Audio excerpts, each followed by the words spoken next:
Yes indeed, we are back yet again. This time, the Charlotte Hornets are in Boston looking to take on the Boston Celtics, looking to walk out of Boston Arena with a W here today.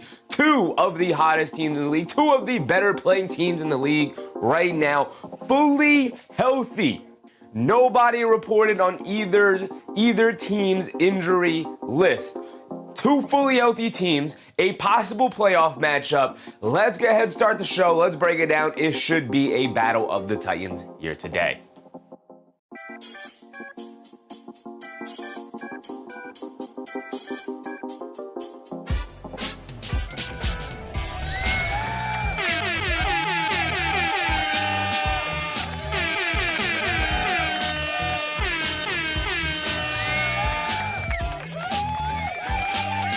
We're getting this started off the right way. We are indeed back yet again here today as the Charlotte Hornets. Yes, I said the Charlotte Hornets, one of the hottest teams in the league, in the building against the Boston Celtics, the 2 seed. The team that I don't even want to say necessarily came out of nowhere, but the 2 seed. Boston Celtics, not a ton of people imagined the Celtics having just as good, or they're not just as good as they were last year, but having a season worthy of being the 2 seed this year. They weren't necessarily involved in a lot of people's preseason predictions of being a top 3 seed, a top 4 seed, let alone the 2nd seeded team in the Eastern Conference this year. What a season the Celtics have had. And oh, by the way, Jayson Tatum has returned. And here today, it is one of the first times, not the first time, but one of the first times that the Boston Celtics will be 100% fully healthy. Nobody listed on the injury report because by the time Tatum had come back, Vucevic had gone out with an injury, and now Kobe White is out, fear the deer. Oh my goodness, was this a late addition to the injury report? That sucks because Kobe White's a huge part of the Charlotte Hornets team. And without him, it's obviously going to be that much more difficult. Coming into it, I was pretty sure he was. He's questionable. I guess he's going to be listed as out today. I could double check that. As we're winding down towards game time here, well, they have listed as questionable on ESPN. I'm sure they would have updated it by now. So I'll take your word for it, fear the deer, but that sucks. With a groin injury. Yes, that is unfortunate. Ricardo Cepeda, what's up, Ricardo? The Hawks and the Hornets are both co-hottest teams in the league right now. I mean, I wouldn't say they're number 1, but they're up there. They're some of the hottest teams in the league right now for sure. Let me just pull it up over here just to double check. I'm going to take your guys' word for it.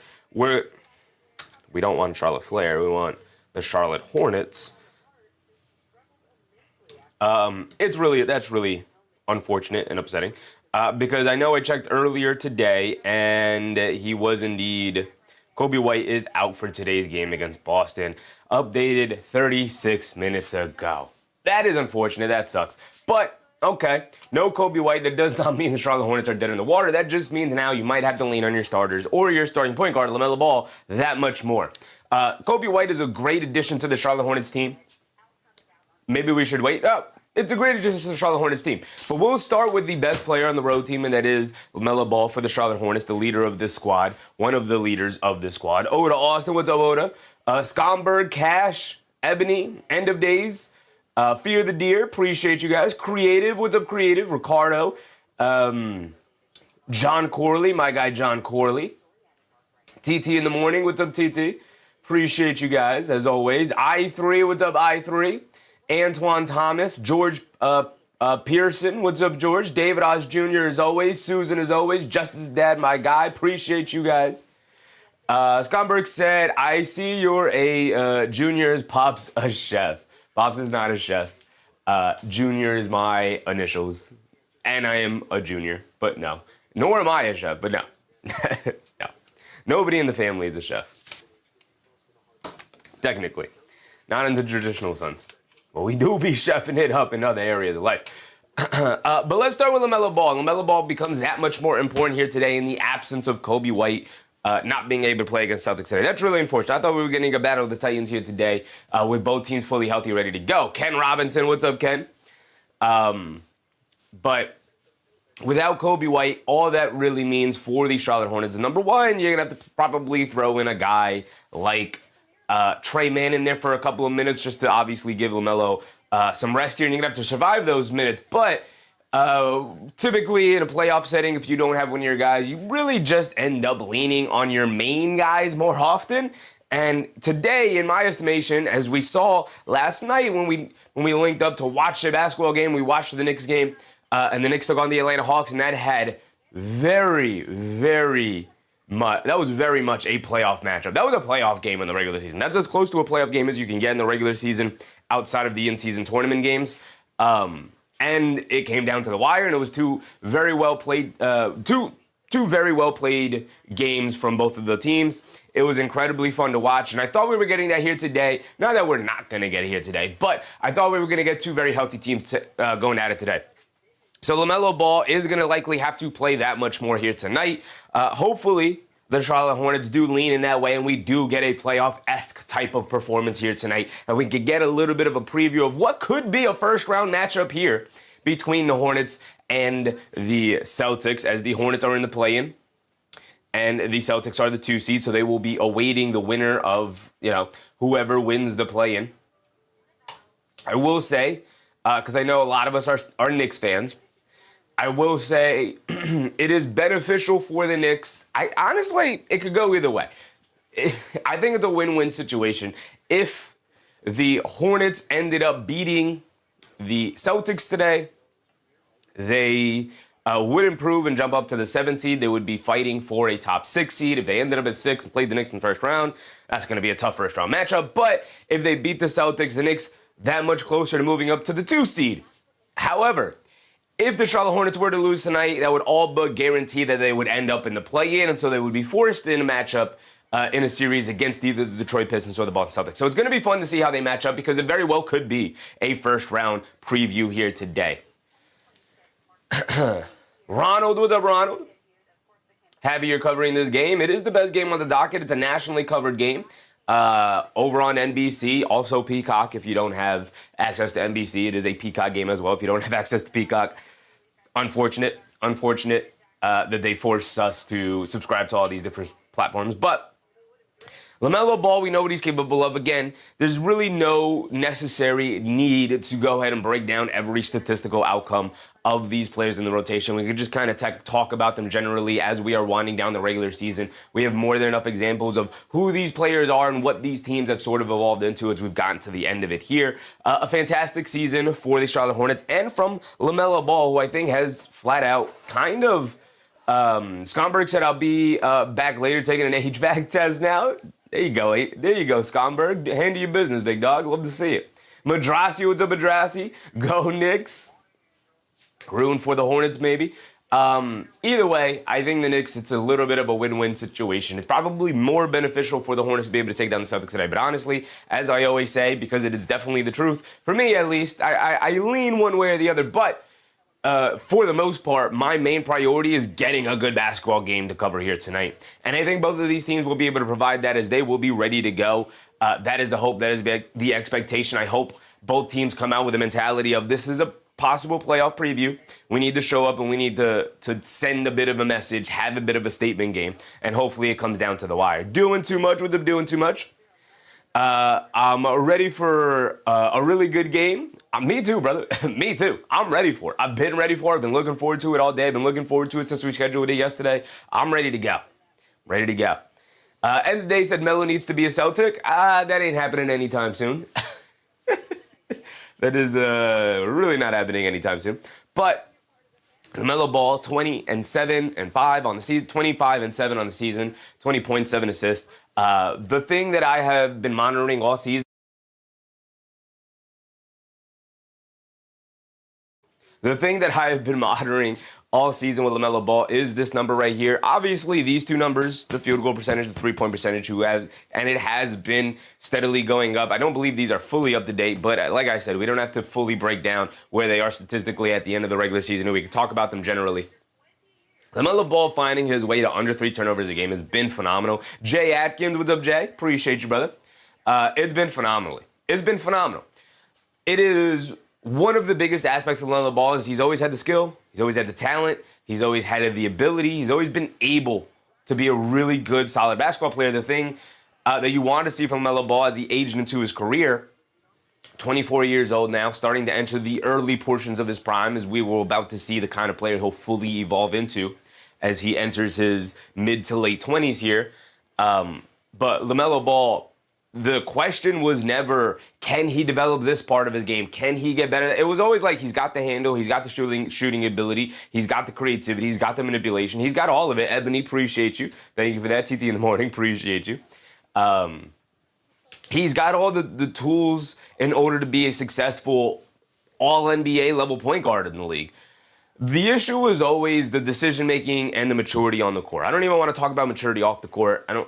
It's something that a conversation could be had about, but I'm going to keep it on the court with LaMelo Ball. The maturity on the court needed to evolve, right? And I'm not saying fully take away the wild shot attempts that he takes with the one-legged fall-away threes out of bounds, or the leaning threes, or the movement stuff that he does, or the 18-foot floaters, or any of that. I didn't need him to get rid of that stuff in the game. Maybe tame it down just a bit, but what I really wanted to see in his improvement was his decision-making. Right? Was knowing time and score, was knowing the momentum of the game, and knowing when to take those, when it was okay to take those wild shots. And that's a tough spot to be in as a young player, knowing that you're capable of making these wild plays, but trying to incorporate that into a more organized system with other guys on the team. Now, the Charlotte Hornets have really struggled to put talent and let's be honest, good players around LaMelo Ball during his tenure here. And this season feels like the first time, number one, that they have that, but also number two,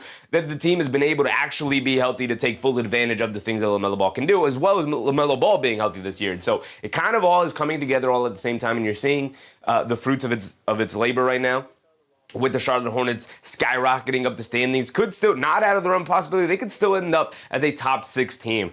I got the standings pulled up right here, and they are currently situated as the 8th team, but they are tied with the 76ers for that 7th seed, and they're only a half game behind the Toronto Raptors, 1 back in the loss column for the 6th seed, and 2 back in the loss column of the Hawks for the 5 seed. So at best, they could jump up to the 5 seed, and at worst, they could still slide down to the 10th seed. So 5 through 10 in the Eastern Conference here is up for grabs for literally anybody, and it's winding down to be where like none of the top 4 teams know who they're going to be playing. Whether usually it's only the 1st and the 2nd seed because they got to wait for the play-in tournament to happen, but even they don't know who's going to be into the play-in tournament at this point in the season. It's actually really, really insane.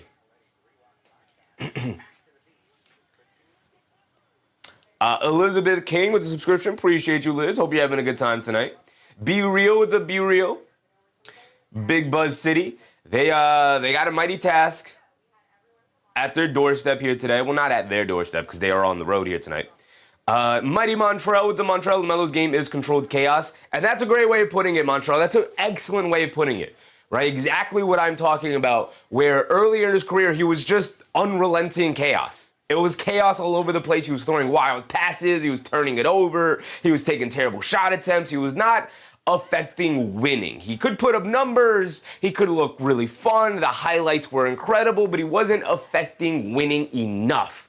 And he's done a really good job of controlling the chaos to a point of pointing it in the right direction. You want chaos from LaMelo. Right? You want unpredictability. You want him shooting 30-footers with 12 seconds left on the shot clock. You want him coming off a screen and heaving up a shot off of one leg, fading out of bounds. You want him occasionally taking those shots because it keeps the defense honest. The defense has to play LaMelo Ball off those screens, either in a hard hedge or by completely switching it, because not only is he capable of making those shots, he is ready and willing to go to it whenever you give him the opportunity to. Right? And that allowed LaMelo Ball to threaten you with those shots, but then take advantage by hitting a crossover and going back into the paint, or being able to blow by a slower defender on the perimeter who has to hedge out hard because they're afraid of him taking those shots. Right? He needs to be able to threaten you with those shots by being allowed to play that way and take those shots, But you also, as a player, need the maturity and the experience and the wisdom in your career to know when to take those shots and then when to not, and then fully take advantage and allow your skill and your teammates and your half-court play setting and your offense to breathe and not have to take over the game in that regard. David Hush Jr. said Mike Malone, new Tar Heels coach. Is that... I know that was rumored. I heard that being talked about, but did that happen already? I don't think he does that. I think Mike Malone still wants to coach in the NBA.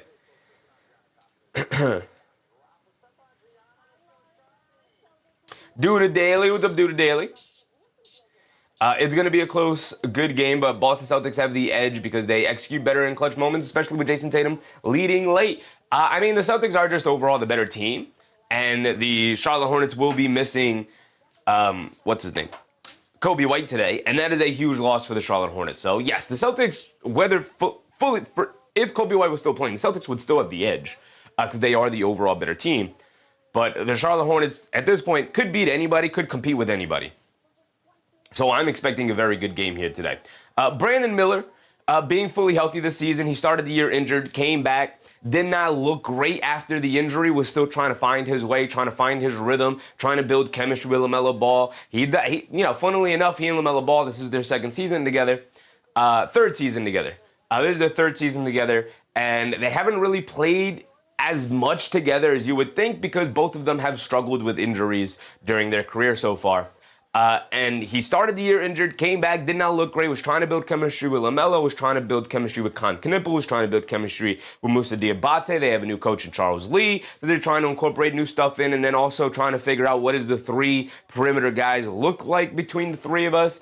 And needless to say, I think they figured it out. I think LaMelo, and Con Knipple figured it out. 43 from the field, approaching 40% from three-point range. Yeah, he's kind of back to doing the things that we expected Brandon Miller to do. He's an excellent second or third guy on this team, usually the second guy, which is why he's second here in our breakdown.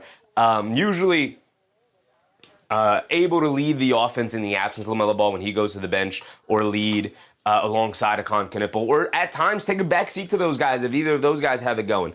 He's an excellent spacer, right? He's a great catch and shoot three-point shooter. He's a great standstill three-point shooter. He's a pretty good mover off the ball. Kwame Robertson, what's up, Kwame? He's a pretty good mover off the ball. He can do all of these things to keep the defense honest, but also developing an on-the-ball game, coming off of screens, playmaking a little bit, assist game up to 3.5 so far this season. We're about to wind down the season. Over 3 is pretty good for Brandon Miller. Now, he is hovering around 3 turnovers. Over 2.5 is not great. You want that to be ticked down a little bit more. But he's done an excellent job, still extremely young, still going to be growing alongside the core for a pretty long time here. The beauty about the Charlotte Hornets is that they absolutely nailed their pick this year with Con Knipple sliding down to them. 19, 5.3, 3.4 for Con Knipple in his rookie season, but about 20. Actually, these are not fully updated, but he's shooting over 40 from the field, hovering around 50 shooting over 40 from three-point range, hovering around 50 from the field. Absolutely spectacular rookie year. He's in the running for Rookie of the Year overall. Him and Cooper Flagg, it'll come down to the wire. I could go either way on it. I think right now I'm leaning more towards Cooper Flagg. We've had this conversation the last couple of nights, but Con Knipple, fully deserving of being Rookie of the Year this year. And he's just the kind of plug-and-play player that the Charlotte Hornets desperately needed to draft. Now the Hornets desperately need to draft a big man. We'll see where they go with their draft picks moving forward. Now that they'll actually be out of the lottery and have good picks moving forward, we'll see what they do. But for the most part, Charlotte has done a pretty excellent job of nailing their late picks and their second-round picks and whatnot. So it's not anything like... It's not anything with the Charlotte Hornets and Con Knipple where it's like, oh yeah, he needs to continue to develop. Like, obviously he needs to continue to develop an on-ball game. Trapped in the 90s. What's up, Trapped in the 90s? Right? He needs to continue to develop an on-ball game and whatnot in terms of being a better creator with the ball in his hands, coming off the screens, or attacking closeouts and finishing at the rim, or having a little bit of a better in-between game, stuff like that. Twilson, what's up, Twilson? Sons Gen, what's up, Sons Gen? Sons Gen said, hey, you show me that guy sucks. Yeah. Got him out of here permanently. He's gone. Con Knipple, excellent season, fits like a glove, and exactly what they want to do. Exactly what they want to do. And unfortunately, no Kobe White. unfortunately. Coming into the game, both teams had a full bill of health, a clean bill of health, fully clean. And then as we got closer to the game, Coby White was added as questionable with a groin injury. And then about an hour before tip-off, about 45, 50 minutes ago, he was officially ruled out. So that sucks. That's unfortunate because Coby White, one of the best midseason acquisitions, trade deadline acquisitions for this Charlotte Hornets team. He completely gives them a dynamic that they did not have. They did not have a backup guard to LaMelo Ball who could actually run the offense, right? Or give them literally anything other than bad guard play. He still has a player graphic here, but being reliant on Trey Mann is not exactly a winning formula at all. And they addressed the big issue that they had with the acquisition of Coby White. Absolutely incredible acquisition. He was one of the better players available at the deadline, and the fact that the Charlotte Hornets ended up with him was fantastic. They clearly knew, we got something building here. Let's go ahead and continue to add to this team. Incredible acquisition at the halftime, at the trade deadline break. And it's unfortunate he's not going to be playing tonight because one of the biggest issues with the Charlotte Hornets team is that when LaMelo Ball comes off the court, they don't have anybody to lead this offense. Like we talked about with Brandon Miller and Con Knipple, they're not great on the ball right now. Like, they're okay. They're somewhat capable. It's not disastrous, but it's definitely not strengths of their games at all. Sway Tedell, what's up, Sway? Coby not being in the game will hurt the Hornets. Yeah, for sure. I mean, he's one of their better players, and he's their sixth man, an incredibly important player to the things they want to do. They're obviously a more perimeter-based team, as they don't really have a ton of capable bigs. Shout out Musa Diabate. We'll talk about him in a second. Shout out Kalkbrenner. We'll talk about him in a second. But yeah, they don't really have a ton of things outside of their guard play, and so they just strengthened their guard play, right? Cleaned up the fact that they didn't have a guard off the bench to lead the offense, or anybody off the bench to lead the offense, and put the ball in the basket outside of their main three guys. Ian Parkins, what's up, Ian? I'm rooting for Charlotte. Who are you rooting for? I'm rooting for a good game. If I had to pick, I guess Charlotte. But as a Knicks fan, it doesn't really matter because, Charlotte could battle their way up to the 6th seed and then play the Knicks in the playoffs, and I'd rather not that happen. But it would also help the Knicks if the Boston Celtics lost because the Knicks still fighting for the 2 seed. It's still possible. Not likely, but possible. So you keep that dream alive. I think it's a win-win situation in my eyes if the Hornets win or lose or the Celtics win or lose. So I'd rather I'm rooting for a good game. Number one priority.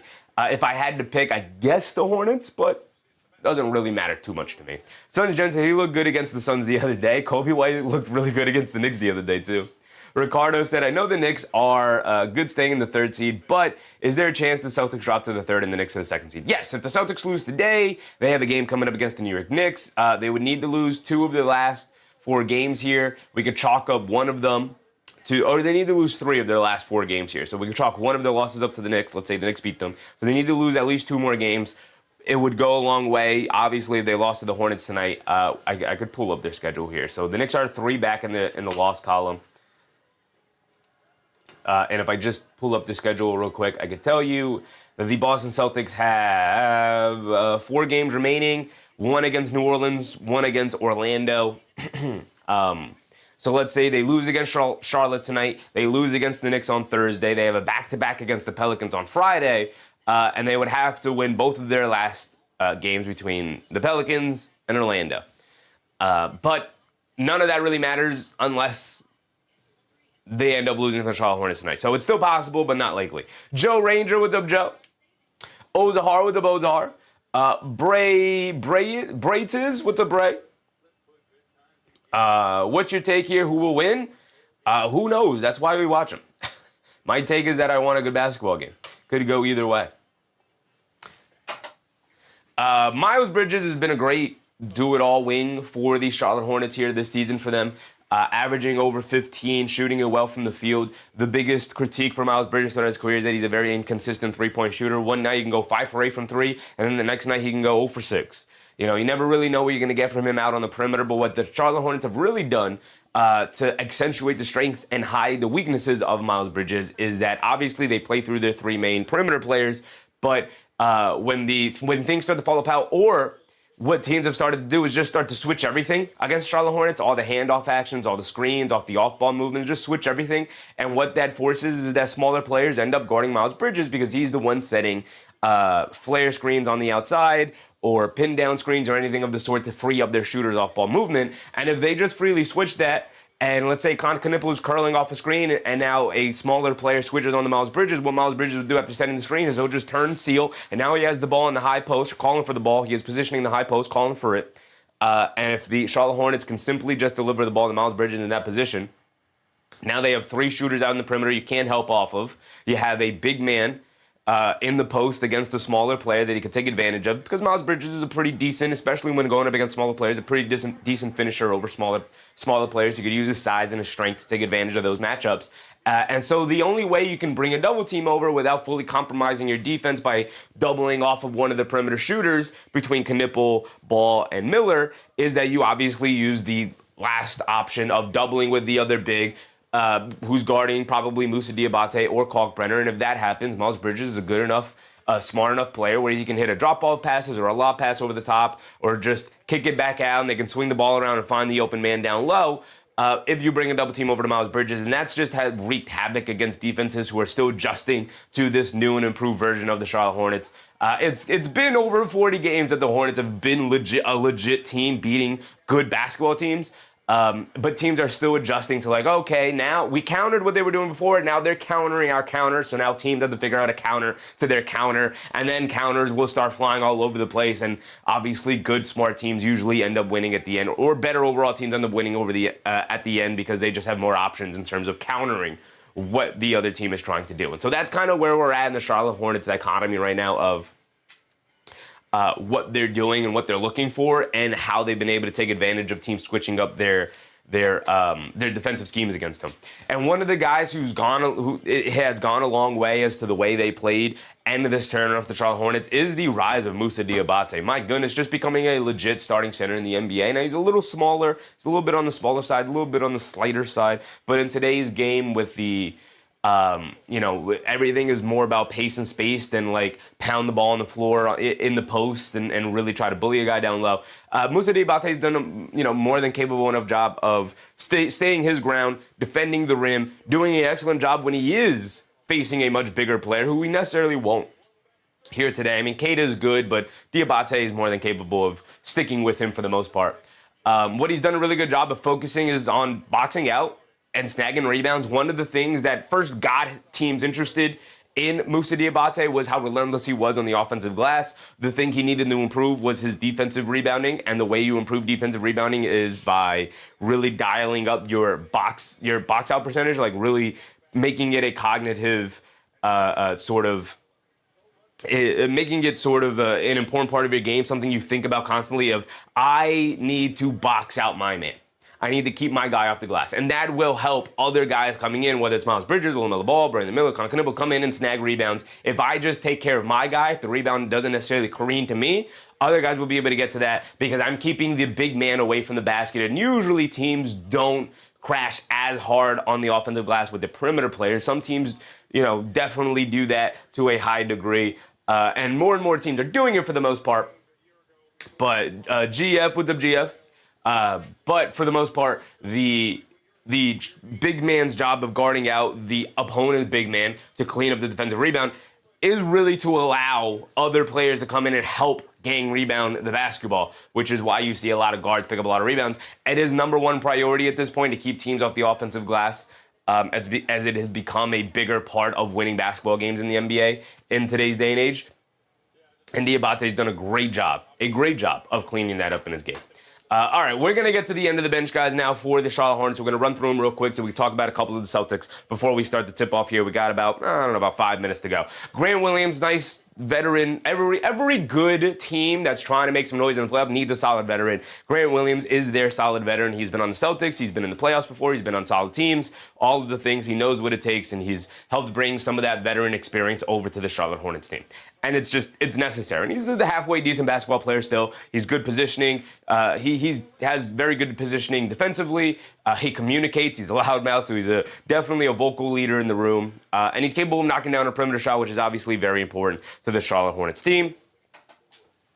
Trey Mann, who probably will get minutes tonight in the absence of Kobe White, isn't really a part of the rotation when fully healthy anymore. For good measure, Trey Mann has had just a really disappointing season after like an explosive season last year where he averaged about 14 and a half points, but obviously that was a bit of a tanking year with all the injuries they dealt with.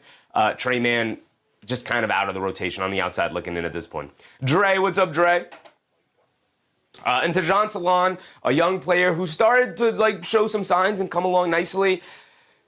Once you get to this point of the season and you are actually playing like playoff level basketball, you don't really have the good graces of playing your young guys to continue to develop and make mistakes and whatnot. Like, so he is more so at 20 years old. At least he showed signs. So I'm sure the Charlotte Hornets are like, okay, yeah, we can invest a little bit more into Tajon Salon in his second season. He showed some signs. The perimeter shot started to go down. He started to knock down shots in the paint. He started to play a little bit better defensively. And so the signs are there for Salon. It doesn't look like a fully 100% bust with Tajon Salon, which definitely was leaning towards that. Maybe it still might be. Maybe it was just a hot stretch. But at least he gave them enough signs going into the offseason this year where it's like, okay, there might be something here to work with. He might be able to develop into a good player. Just that's a tip off in 2 minutes. All right, wait, 4 minutes. 4 minutes. Usually 10 minutes at the tip off. It's definitely not 2 minutes. Ryan Kalkbrenner, rookie, second round pick. Like I said, like I was imitating earlier.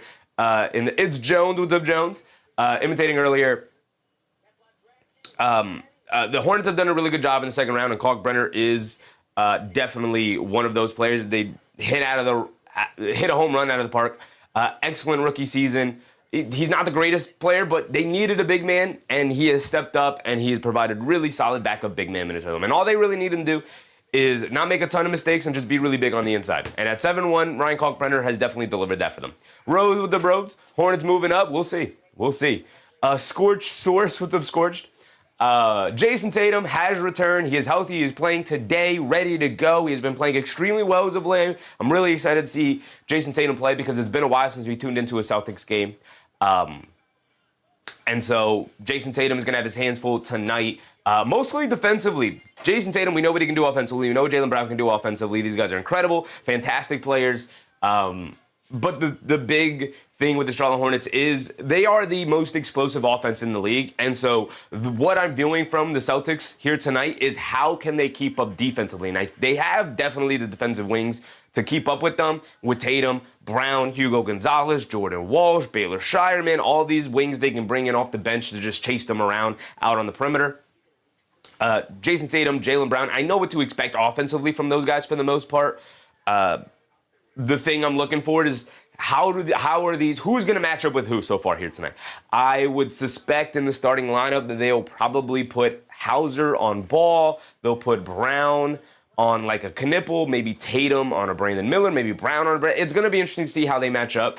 But again, we know how good, or Derek White. I completely forgot about Derek White. They'll throw Derek White on a LaMelo Ball, I assume, to start.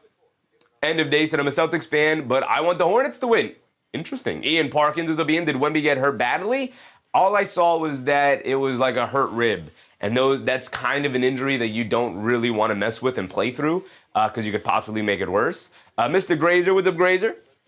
You don't really want to mess around with a rib injury because it could get worse. His ribs got hurt. I don't know how serious it is. They're going through the starting lineup announcements here, so we got a little bit of time.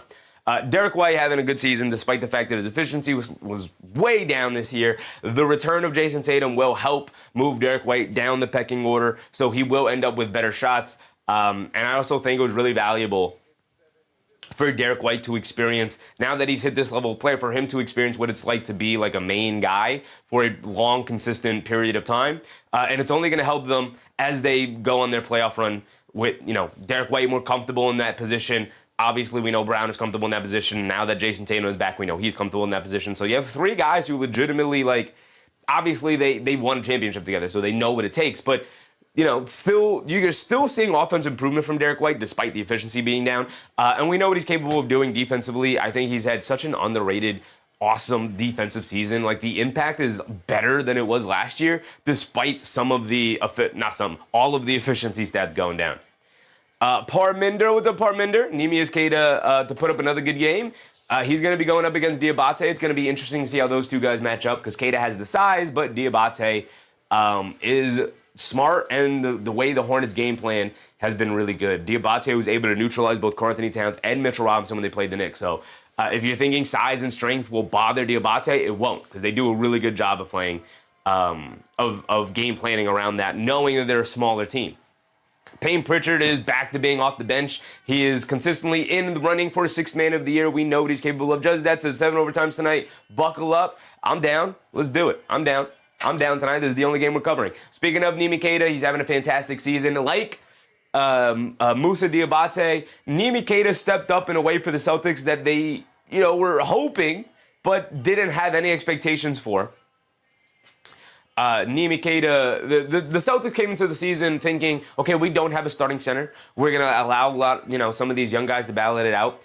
Nimi Keita showed some signs last year that he could be a quality center in the league, maybe a nice solid backup.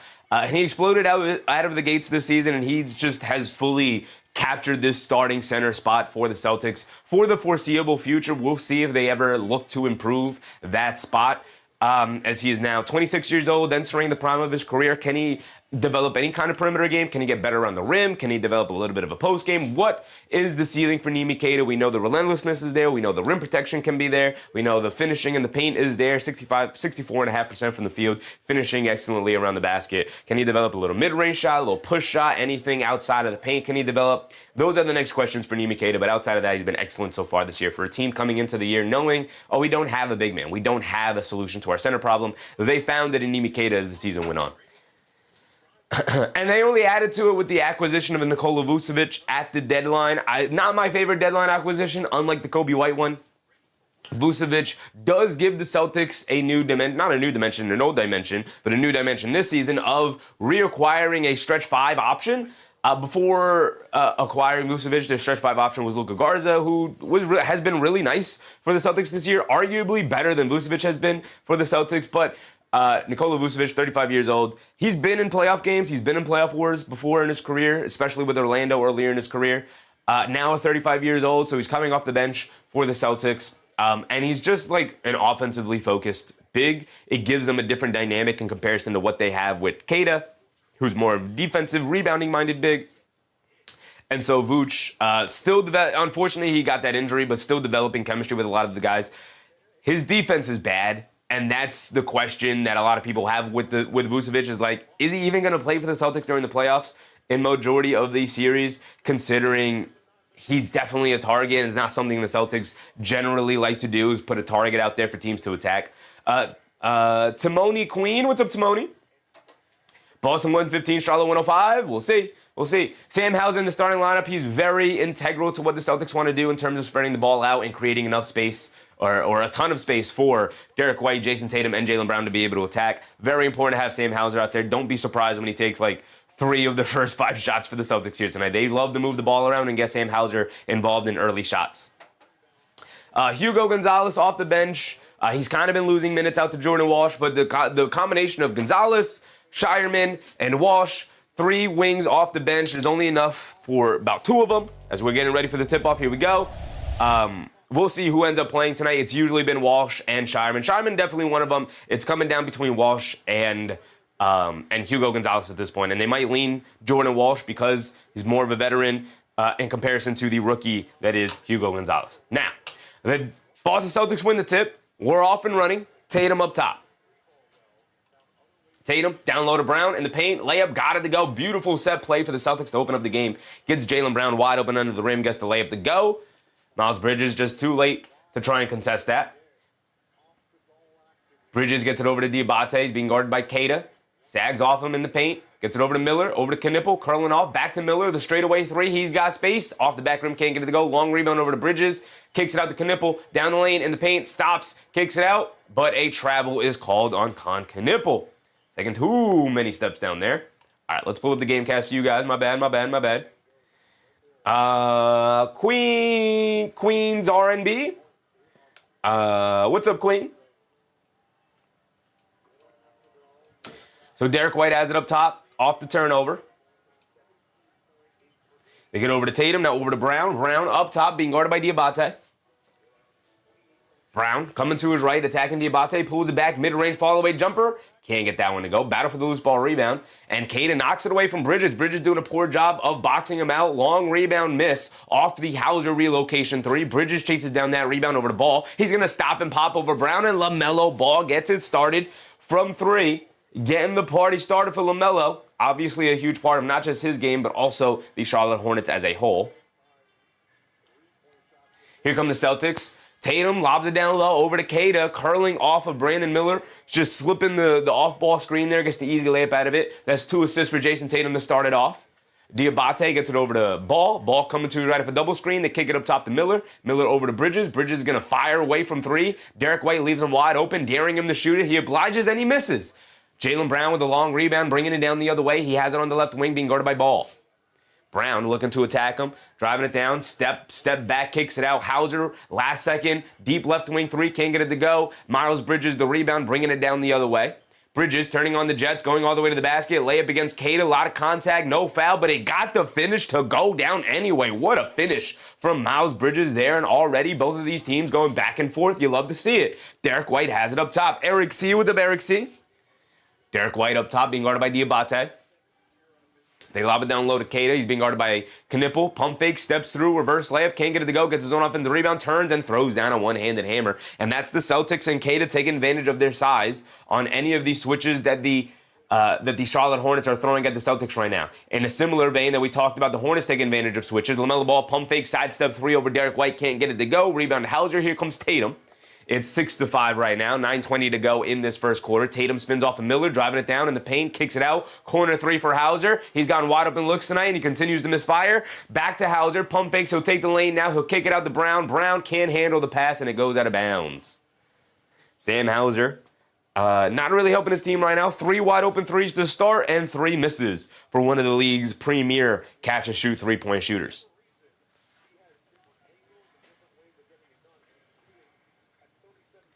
Bridges has it up top, being guarded by Tatum. They hand it off the Ball, coming to his left, off a double screen, stop and pop the straightaway three. He's got space, and he knocks it down. LaMelo Ball making him pay for not guarding him out there on any of these screening actions, daring him to shoot it, and he's making him pay. They lob it over the top to Tatum. Tatum on the right wing up at the three-point line. Diabate switches onto him. Tatum, jab step, pump fake, jab step, driving to his left, loses the handle on the ball. Diabate picks it up, dribbling it down the other way. He's losing the handle, and then Hauser chases him down and knocks the ball out of bounds. So the ball will at least remain here with the Charlotte Hornets. Scorched source. Desmond Bain with Charlotte would be tough. Well, he's on the Orlando Magic. Durston, what's up, Durston? Happy Easter. Happy Easter to you, Durston. I hope your weekend was good. Weekend was solid. Nice and quiet weekend, the way I like it. Diabate has it up top. 8:30 to go. They hand it off the Ball. Pump fakes, hits it out to Bridges. Bridges looking to attack, hands it off the Ball. Ball coming to his left, being chased by Hauser in the lane, throws up the floater, got it to go. And LaMelo Ball giving the Boston Celtics all sorts of fits so far to start. Here come the Celtics bringing it down the other way, looking for an answer. A little over 8 minutes to go here in the first quarter. 8 points already for LaMelo Ball here tonight. 2 threes and now a floater. Tatum driving to his left, leaning in against Miller to the basket. Easy scoop layup for Jayson Tatum. Just bullying his way to the basket. Just bigger, stronger, more talented. Said, get out of my way, I'm knocking it down. Quickly pushing the other way, the Charlotte Hornets hit Con Knipple in the right corner, knocks down the three, immediately getting those points right back. 13-8. Brown over the top pass to Hauser on the right wing, being guarded by Ball. They get over to Brown. Brown being guarded by Bridges. Now Knipple switches on the Brown. Brown sees a double team, inside pass to Derek White, kicks it in the corner. Hauser, no dip three in the right corner. And finally, Sam Hauser, like I said, one of the premier catch-and-shoot three-point shooters, does knock that one down. We got 7:30 to go.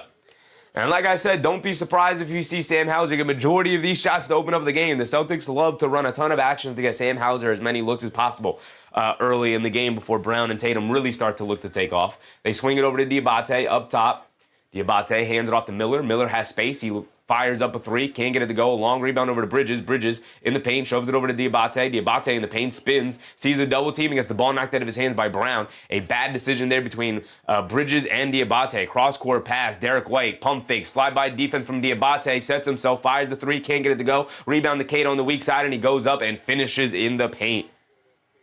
Celtics now doing a really good job of utilizing their size against the Hornets here. Ball up top. He'll stop and pop for another straightaway three. He'll miss that one. Not a great shot there for LaMelo. I know he's capable, but that's his fourth three-point attempt already. Brown crosses over to his left past Diabate. Pump fakes in the lane. Misses a lefty push shot. Battle for the loose ball rebound. Diabate rips it away from him. And Miles Bridges hands it off to Knipple, and they get it over to Ball. Ball up top. Little over 6 minutes to go as we are approaching the halfway point here. And LaMelo Ball being guarded by Jaylen Brown. They get it over to Knipple. Knipple coming to his left off a double stagger screen between Diabate and Bridges. Knipple in the lane, pump fake, kicks it out. LaMelo Ball, left corner three, relocation. Got it to go as Jaylen Brown just fell asleep there. Not guarding anybody. Just standing around. LaMelo Ball relocates, knocks down the left corner three. Here comes Jayson Tatum. LaMelo Ball with 11 points already here tonight on 3 made threes and a floater. Tatum has it up top, being guarded by Miller. Coming to his right. Diabate switches onto him. Tatum now coming to his left, being guarded by Ball. Down the lane, blows past the defense, wild reverse layup, can't get it to go, battle for the loose ball, and Cato wins out against Knipple and Diabate to get the tip up and in. And Nimi Keita off to a hot start, 8 points and 3 rebounds for him. Ball coming to his left, now coming to his right to screen, manipulating his way down low, throws up a foul line floater over multiple defenders, and LaMelo Ball gets it to drop down. He is incredible so far here tonight. Here comes Brown pushing the other way. Kicks it out to Derek White, lobs it down low to Keita against LaMelo Ball, spins, kicks out to Hauser, a left corner three, hit one from the right corner, misses that one from the left corner, long rebound, careens back out to Hauser. They kick it out to Brown for an open three, and he knocks that one down. Offensive rebounding, killing the Charlotte Hornets right now in these long rebound opportunities. We're tied at 18. Here comes LaMelo Ball and the Hornets. 5:10 to go. Ball up top, coming to his right. Off the Diabate screen. He'll line up yet another three. He'll miss another three. Miles Bridges with the loose ball rebound, and it's going to be a kick ball on Nimi Keita as Bridges tried to save it from going out of bounds. We're going to get our first stoppage in play with 5 minutes to go here in the first quarter, and a back-and-forth affair truly, in its pure essence, knotted up at 18 so far. Excellent game. Jones said the way LaMelo's playing Charlotte tonight, I don't love how many threes he's settling for, but he's 5 for 8 from the field. All 3 of his misses have come from the three-point line. I burn with a buy burn. I only need Melo for 21 points. Well, he's more than halfway there already with 13. He's been fantastic. But, somebody else is going to have to start to get going at some point here. Knipple knocked down to 3. Bridges has 2 points.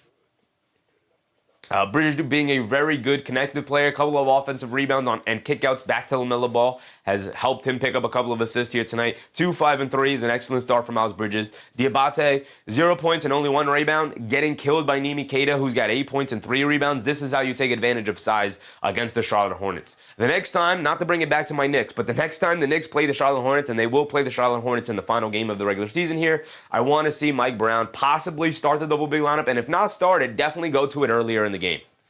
Wayne Knight, one fan. What's up, Wayne Knight? Let's go Hornets. They're hooping so far. They're hooping. Cash said Hornets looking good. Aren't they? They're looking very good. Looking very good.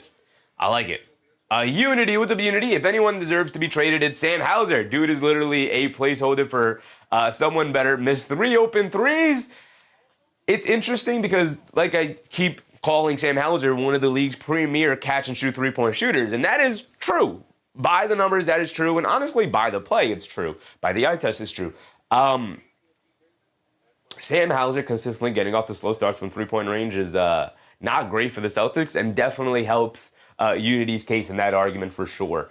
In terms of him being a placeholder, I think they really like and really value Sam Hauser's contributions to this team because he's a good, solid defender. He's got really good positional size, and obviously he's a knockdown three-point shooter. But I don't know if him being in the starting lineup is what's best for the Celtics. But listen, if he knocks down 2 of these open threes that he's had, this game is completely different, number 1. And number 2, we aren't having that conversation. But obviously, that's not how it's played out so far. So it's going to be interesting to see moving forward what they do with Sam Hauser. I think moving him back to the bench is probably a better scenario. I don't think they have any kind of appetite to just moving on from Sam Hauser. I don't think he's going to be traded anytime soon. Parmendo said, took Keita at 20 PRA. It's looking good so far, I got to say. Corp 8 Dystopia. What's up, Dystopia? As I drop my microphone, my fake microphone, my prop mic. Keita's filthy. Keita doing exactly what you need to do against Diabate and the Charlotte Hornets when you have the size advantage against them. You just be big. Focus on your positioning. Get into the paint. Box him out. Kill him on the glass, and he's done exactly that here tonight. Walking L, what's up, Walking L? My plays in basketball have been butt lately. I've moved over to soccer, now I'm rich. I'm just here for the game for once. There you go, Walking L. Now we get to enjoy basketball together, brother. Appreciate you. Appreciate you for hanging out with us. Scorch said, Sam slander will not be tolerated. Sam is goated. Yeah, I really like Sam Hauser. Like I said, I keep referring to him as a premier catch and shoot three-point shooter in the league for a reason, right? For a reason. All right, here we go. Checking back in. We have a couple of substitutions. Sion, James, and Kalkbrenner in the game. While the Celtics bring in Vucevic, Pritchard, Shireman, and Walsh. 4 substitutions for the Celtics here. They get over to Miller. Miller on the right wing being guarded by Brown. Here we go. We're back into it. We're under 5 minutes to go. Miller coming to his left off a double screen, gets into the paint, and knocks down a floater. There you go, Brandon Miller for his first basket of the night. Here comes Jaylen Brown and the Celtics looking for an answer. Brown up top being guarded by Bridges. Hands it off to Shireman. Shireman gets it over to Vooch. Vooch up top, kicks it out to Pritchard. Pritchard coming to his left off the Vooch screen. He's got space, step back, pump fake. Sion James fly-by defense. Back inside the Vooch. Little fall-away jumper over Kalkbrenner. Can't get it to go. High rebound as Walsh mistimed his jump. And the rebound falls right into the hands of Bridges, who's bringing it down now. He's being guarded by Shireman. He's just going to bully his way into the paint, throw up the floater. Can't get it to go, but draws the foul. And he's going to go to the foul line for 2. And Miles Bridges playing an excellent game so far. Taking advantage of the space and opportunities in which he has it. And not forcing the issue too many times here tonight. He's playing excellently so far here tonight.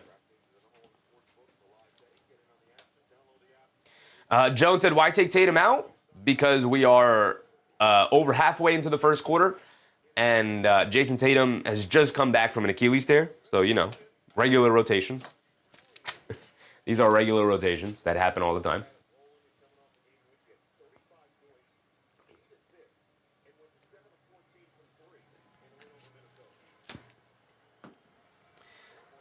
New Lewis. What's up, Lewis? Pritchard coming in with the elite play. We'll see. Pritchard, one of the best 6 men in the NBA, if not the best 6 man in the NBA. He's already got 1 award under his belt, and he'll likely be in the running for it next year to start the season, coming off the bench again. Brown in the paint, little fall-away jumper over Bridges. Got it to go. Well contested. Still got it to go down. Good defense, better offense for Jaylen Brown there. And when it's back to a 2-point game, Miller tries to kick it out to Grant Williams. Grant Williams able to catch the loose ball, and then Shireman picks up his second foul. Leaning on Grant Williams there as he was already off balance. They call the foul on Shireman. So the ball will stay here with the Charlotte Hornets. Miles Bridges to the bench. LaMelo Ball checks back in. Just a quick rest for LaMelo Ball. I told you guys earlier in the pregame that the Charlotte Hornets are likely going to lean on LaMelo Ball a lot more today in the absence of Kobe White against this team. You just can't really afford not having a true traditional point guard out there to run your offense. Ball dancing with it up top, being guarded by Walsh. Brown switches onto him. A step back, fall away 3. Looks like it got blocked by Brown. Rebound to Walsh. Here comes Pritchard. Pritchard bringing it down the other way, pushing the pace, crossing over to his right on ball. Down the lane, stops, kicks it out to Vooch. Vooch up top, swings it over to Shireman. Shireman coming to his right off the screen. Down the lane, leaves it off for Vooch in the paint. Floater comes up short. Rebound to Grant Williams, over to Miller. Miller bringing it down. Miller on the right wing, picked up by Walsh. Miller crossing over to his left, coming off a Kalkbrenner screen. Walsh taking with him step for step to get it out to Grant Williams. A right wing 3, no hesitation. Got it to go for Grant Williams. Getting Grant Williams back off that ACL tear, back in Grant Williams' form, has been key for the Charlotte Hornets in this run as well. Brown pump fakes, gets 2 players to fly by him as he tried to spin back into the paint and gets fouled by Brandon Miller as he came over on the help on a reach in there. Spark, what's up, Spark? D, what's up, D? Will Tatum get 18? He could. He could indeed. Spark said they will miss Kobe White tonight. He plays important minutes for them usually. Absolutely. Absolutely. Going into next season, we talk about Pritchard being in the running for 6 man of the year. You know who will also be in the running for 6 man of the year? Kobe White. Spark said they also need Miller to shoot better than the last few games. Yep. Absolutely. Absolutely. Miller is key. They need Miller, Knipple, and Ball to perform at high levels in order to have an opportunity of beating these top-tiered teams. And they call a moving screen on Nikola Vucevic, leaning on and extending his arm, setting a screen for Jaylen Brown. 3:05 to go. Ball's going to go back to the Hornets here. Lewis said, what position does Walsh play? It's a hard question to answer because of, we're in such a positionless age, but he generally plays like a wing position, usually like the small forward or power forward position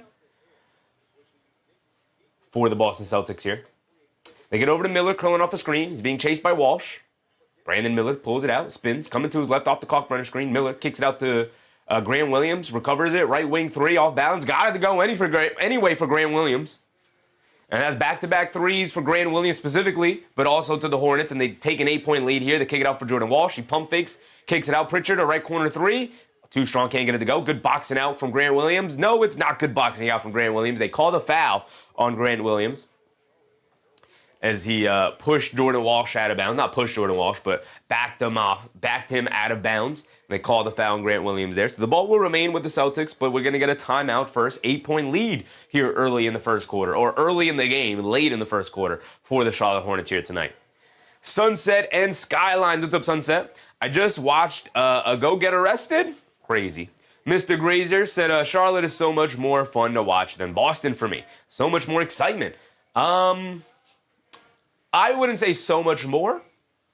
I will say that I think it's pretty evident, Mr. Grazer, and there's nothing wrong with this, but I think it's pretty evident to say that Mr. Grazer prefers offense over defense because the Celtics definitely play a more entertaining brand of defensive basketball. Watching Jordan Walsh chase Brandon Miller around screens is pretty exciting for me, personally. K Hazy, what's up, K Hazy? Let's go Hornets. Always got to root on the Celtics' downfall. Even if there was no benefit to my favorite team, the New York Knicks, here tonight, I would probably still be rooting for the Charlotte Hornets just because it's always nice to root against the Boston Celtics. Ebony said Tatum isn't getting over 15. We'll see. Cash said, Sheffy, thoughts on Steph saying his knee injury is now the new norm? I feel like retirement is calling. Retirement has been calling for a minute. Yeah, 37 years old for Steph Curry. It's just, it's kind of what happens. Kind of what happens to the best of them. He can't play forever. Retirement is indeed on the horizon for him. We'll see how much longer he has. I'm sure he'll give it maybe another season or two. Not maybe. He'll definitely give it another season. Maybe he'll give it another 2 to 3 more years. And I think it's kind of dependent on how good can the Golden State Warriors be, right? Like, obviously, they'll wait and see Jimmy Butler be back. They traded for Kristaps Porzingis. They're going to try and rebuild a little bit here during the offseason. Can they give Steph Curry another opportunity or two to help lead this team to one more championship run? I don't think they can, but obviously Steph Curry is going to continue to play and give them opportunities to put together such team. We'll see. Mr. Grace said, no, I just don't like the preference for so many threes. It's a good point. Less entertaining, in my opinion.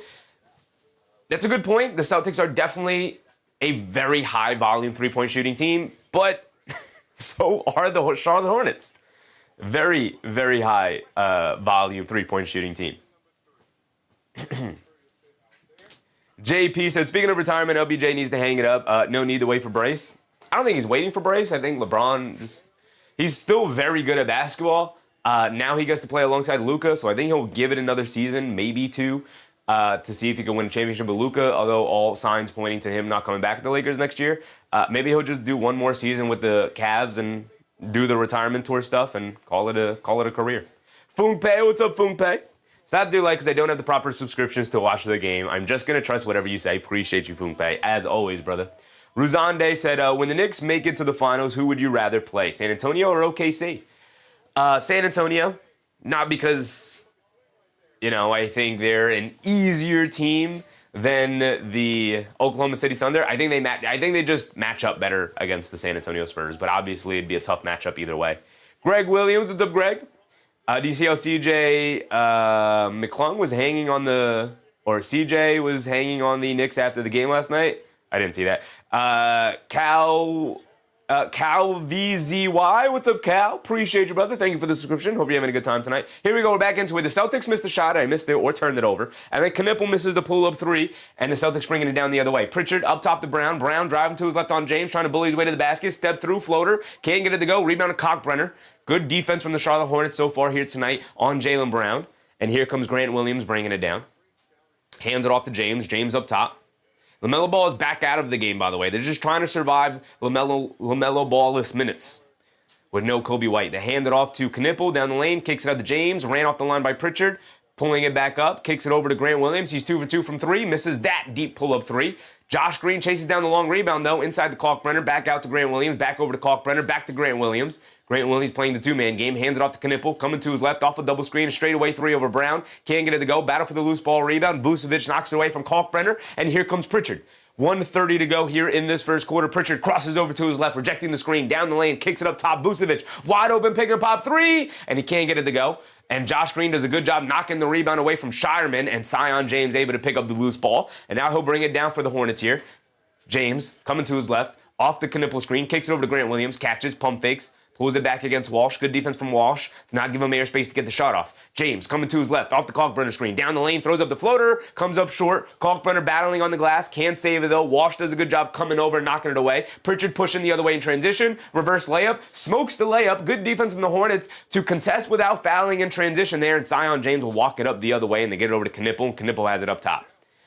Survived the LaMelo Ball-less minutes so far they have. Still holding on to this 8-point lead as neither team has scored since coming out of the timeout break. Knipple up top, 7 seconds to go in their shot clock. Knipple still standing with it, coming to his right off the Kalkbrenner screen. He's got space, Euro steps down the lane, kicks it out. Josh Green, a 3 at the last second. Got it to go for Josh Green, using every second of that shot clock to get that shot off. And the first double-digit lead of the game goes to the Charlotte Hornets. 31-20 on a 9-0 run for the Hornets here on 3 straight threes.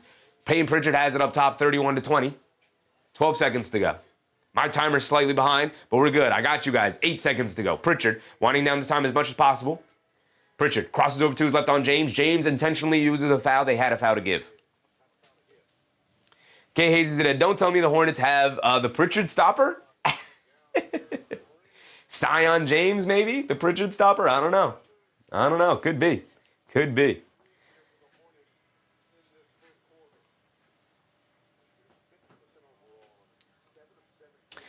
Queen said it won't be easy because of conditions. I've seen him train. I'm not sure who we're talking about there, Queen. Appreciate you, though.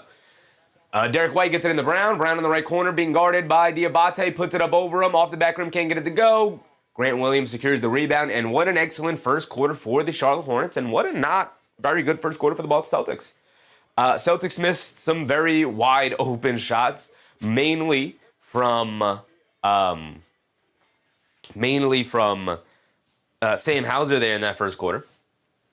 So, they knocked down 2 of those shots. It's a much closer game, obviously, a much more different dynamic. But they didn't. Vucevic also missed a wide open pick and pop 3. He's 0 for 3 from the field tonight. This is the fear. Does Joe Mazzulla have it in him to say, no, I'm going to go Luka Garza over Nikola Vucevic? Because so far, since being traded to the Celtics, I got to say, I think Garza has played better for the Celtics than Vucevic has. I think he's been better on the boards, and I think he has just overall been a better offensive player so far. It could just be a bad night for Nikola Vucevic as he's working his way back from the injury, but gotta say, man, not a great outing for Nikola Vucevic so far here tonight. Dream, what's up, Dream?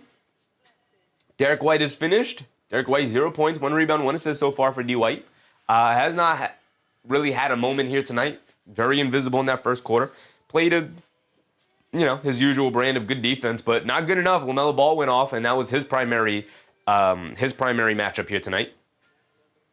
Sean Johnson, what's up, Sean? Increased our chances of holding on to the 3 seed. By winning the other night against Atlanta, yes. The Knicks still not out of the realm possibility they can get to that 2 seed, but in order to do so, they're going to need the Celtics to lose tonight against the Hornets, and they're going to need the Celtics to lose at least one more game, and the Knicks will need to beat the Celtics in that final matchup on Thursday. Gregory Haddock, what's up, Greg? Even as a Boston fan, got to say your play-by-play and commentary are outstanding. Glad I found you. Appreciate you, Greg. Appreciate you.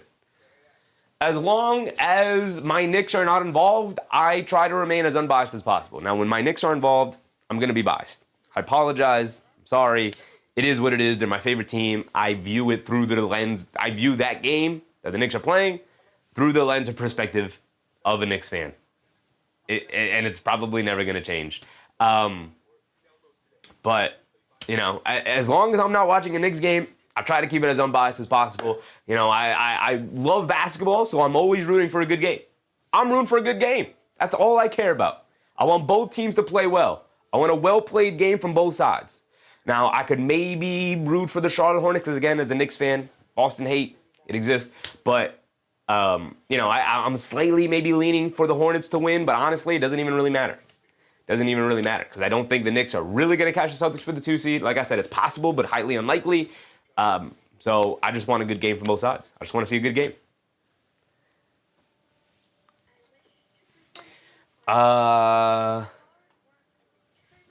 Motoboy. Appreciate you, brother. Don't know how to pronounce the first part of your name. Typical controller player. What's up, typical? Who do you have in this game?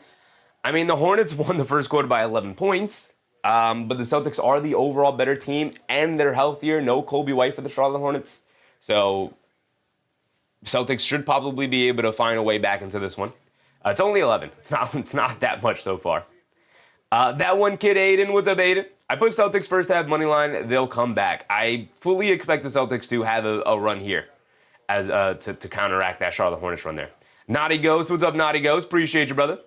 All right, here we go. We're back into the start of the second quarter. Boom, boom.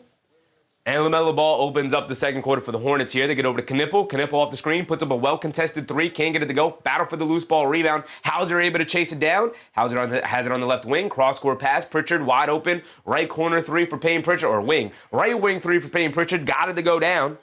And that's one way to start off the second quarter here. Back to an 8-point game it goes. Ball danced with it up top, being guarded by Derek White.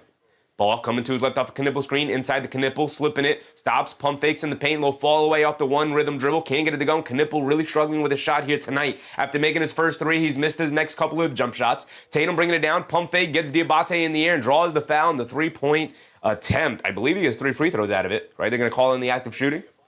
3 free throws for Jayson Tatum here. And just like that, it could be a 6-point swing to open up the second quarter, and they're right back into it.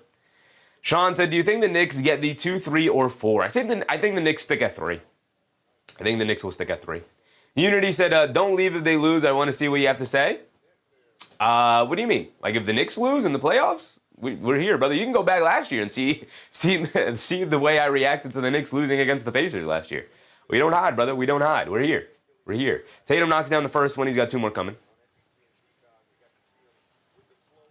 Serge playing. What's up, Serge? Boston starts slow. Starts slow a lot.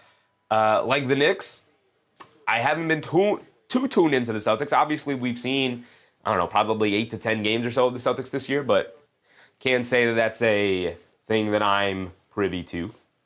Hector Ramos, what's up, Hector? Happy to see you again, brother. Slips, what's up, Slips? Move out of the way, please. What you need to see? You need to see the Celtics real quick. Jayson Tatum knocks down all 3 of the free throws. I'll be pacing back and forth. I got you.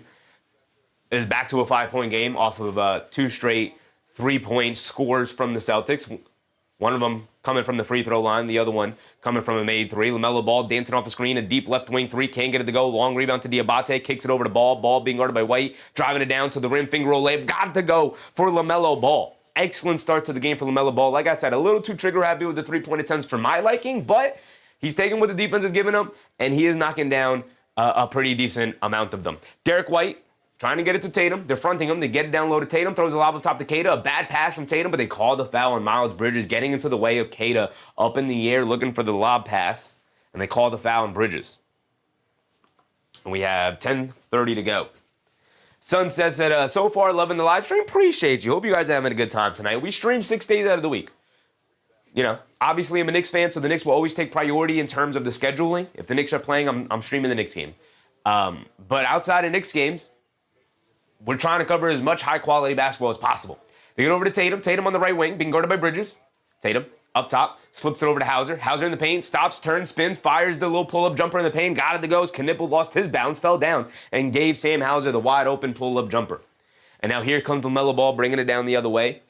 Picked up by Derek White. Ball up top, coming to his left, off the Diabate screen, snaking it down, kicks it out to Knipple, extra pass to Connaughton in the game. Now over to Bridges in the paint, leans in, draws the foul on Payne Pritchard, and Bridges will go to the foul line for 2. And we talked about this in the pregame of The Charlotte Hornets as a whole, but specifically Miles Bridges, taking full advantage of teams looking to switch freely against the Charlotte Hornets with their three perimeter players of Knipple, Ball, and Miller. And Miles Bridges has been the beneficiary of those switches, taking full advantage of smaller players getting switched onto him.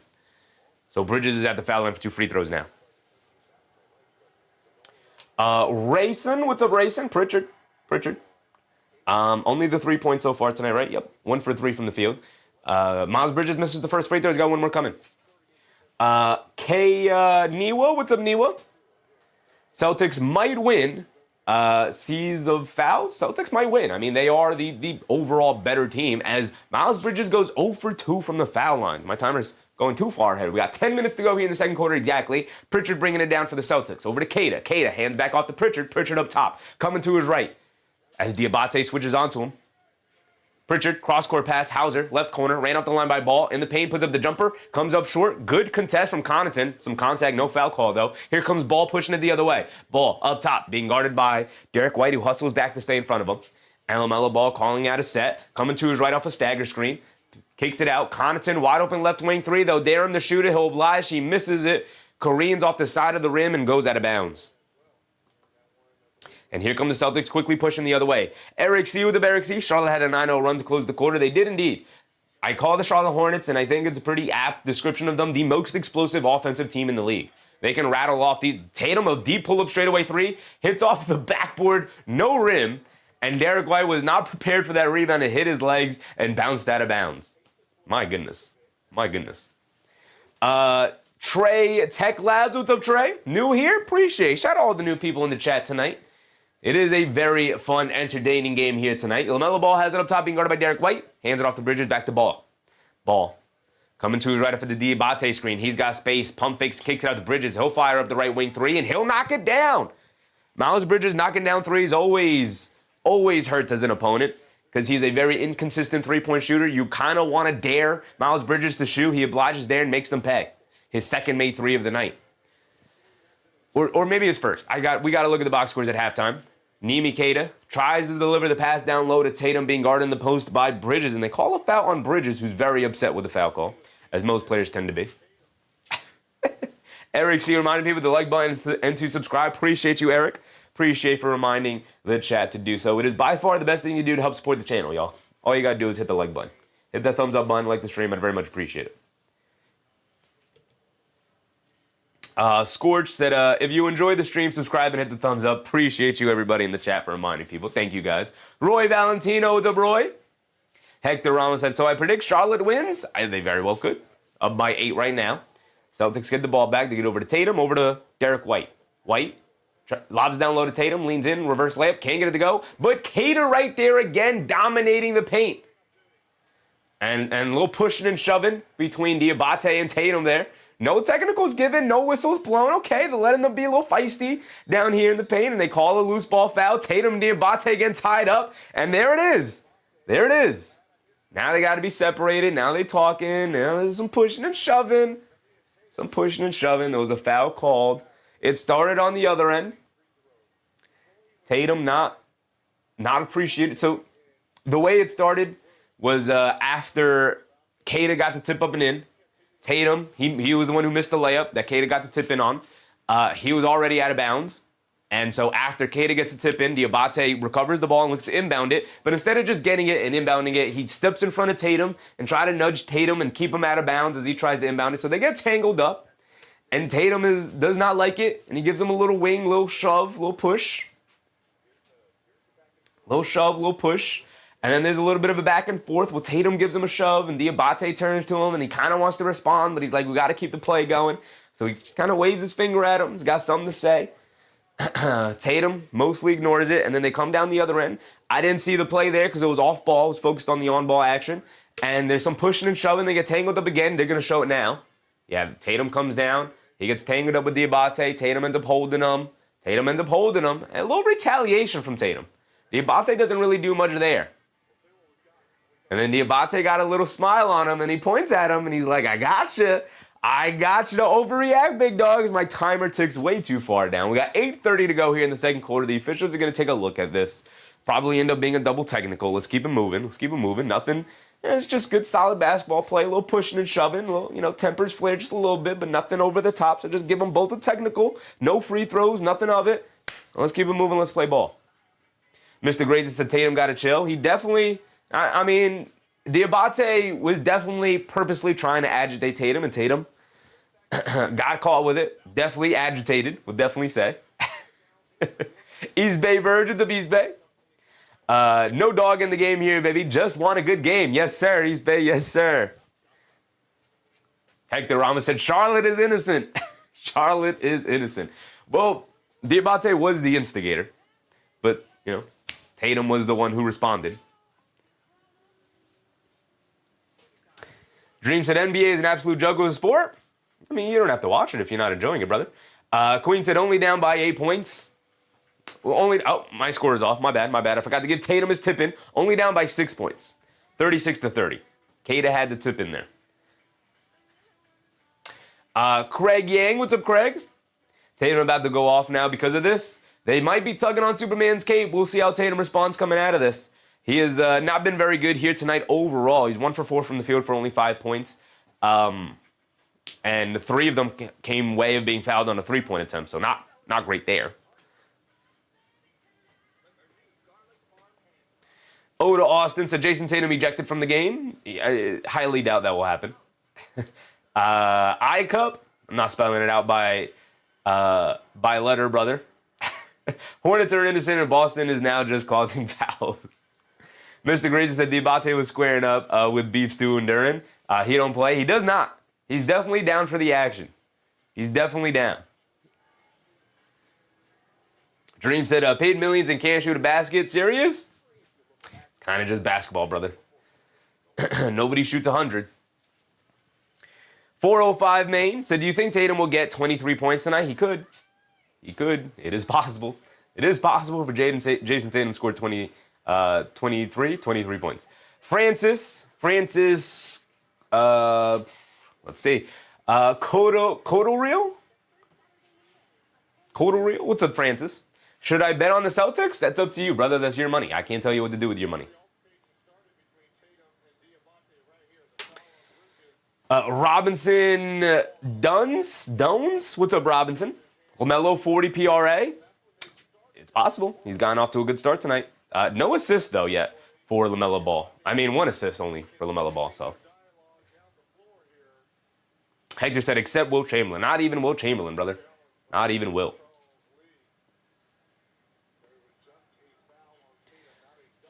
So it's just a foul on Tatum. No technicals handed out. I love to see that. They hand it off to LaMelo Ball. He pulls it out, being guarded by White. A deep logo 3 off the step back for LaMelo Ball. He said, Steph Curry who? And back up by 9, the Charlotte Hornets go off the ridiculous step back logo 3 for LaMelo Ball there. He's up to 18 points. Tatum lobs it over the top to Kata, quickly kicks it out to Derek White, a left corner 3. Got it to go as he responds right back to 6 it goes. Back and forth, these two teams swing right now, but the Charlotte Hornets with a slight advantage up by 6. LaMelo Ball kicks it out. Brandon Miller, left wing 3. He rattles it in, and 3-point swing right back to the Charlotte Hornets. Here comes the Boston Celtics looking for an answer. White up top being guarded by Miller. They get it over to Kata. Kata not expecting the pass, but he holds on to it. He's being guarded by Grant Williams. They hand it off to Tatum. Tatum being guarded by Diabate is what you want to see. Tatum driving it down, spin, step back, mid-range, fall away, over to Diabate. Got it to go for Jayson Tatum.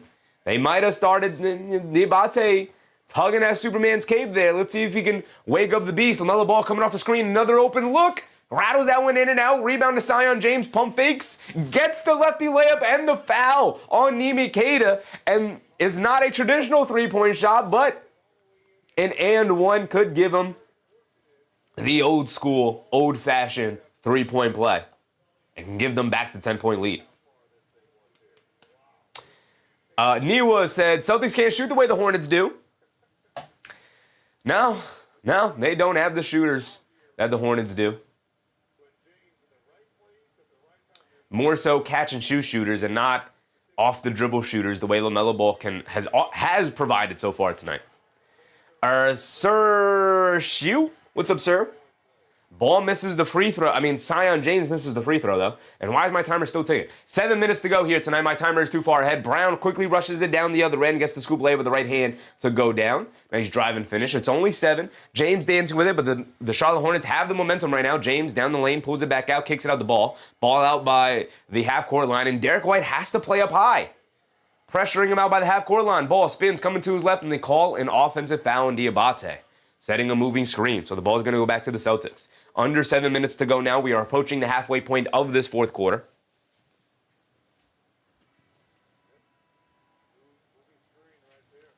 Age 3-1 with the Bay 3-1. Unity said, I had Melo for 13 and Con for 8 in the second half.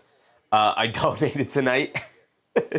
Ronald McPaul with LeBron. Charlotte Spurs finals would be hilarious, but also incredibly fun. That'd be an incredibly fun matchup. iCub said, I got Con. Con's been pretty quiet so far tonight. 3 points on 1 for 5 from the field. White hands it off to Tatum. Tatum being guarded by Knipple. Tatum dancing with it. Loses his balance, kicks out to Derek White. He'll fire up the 3 looking for a response, and he got it to go down. It's a 4-point game. After all of that, after all the wild shot making from the Charlotte Hornets, it's a 4-point game. This is the power of the Celtics. Zion James driving it down to his left, inside pass to Diabate, kicks out to Knipple, right wing 3. He responds right back with the made 3.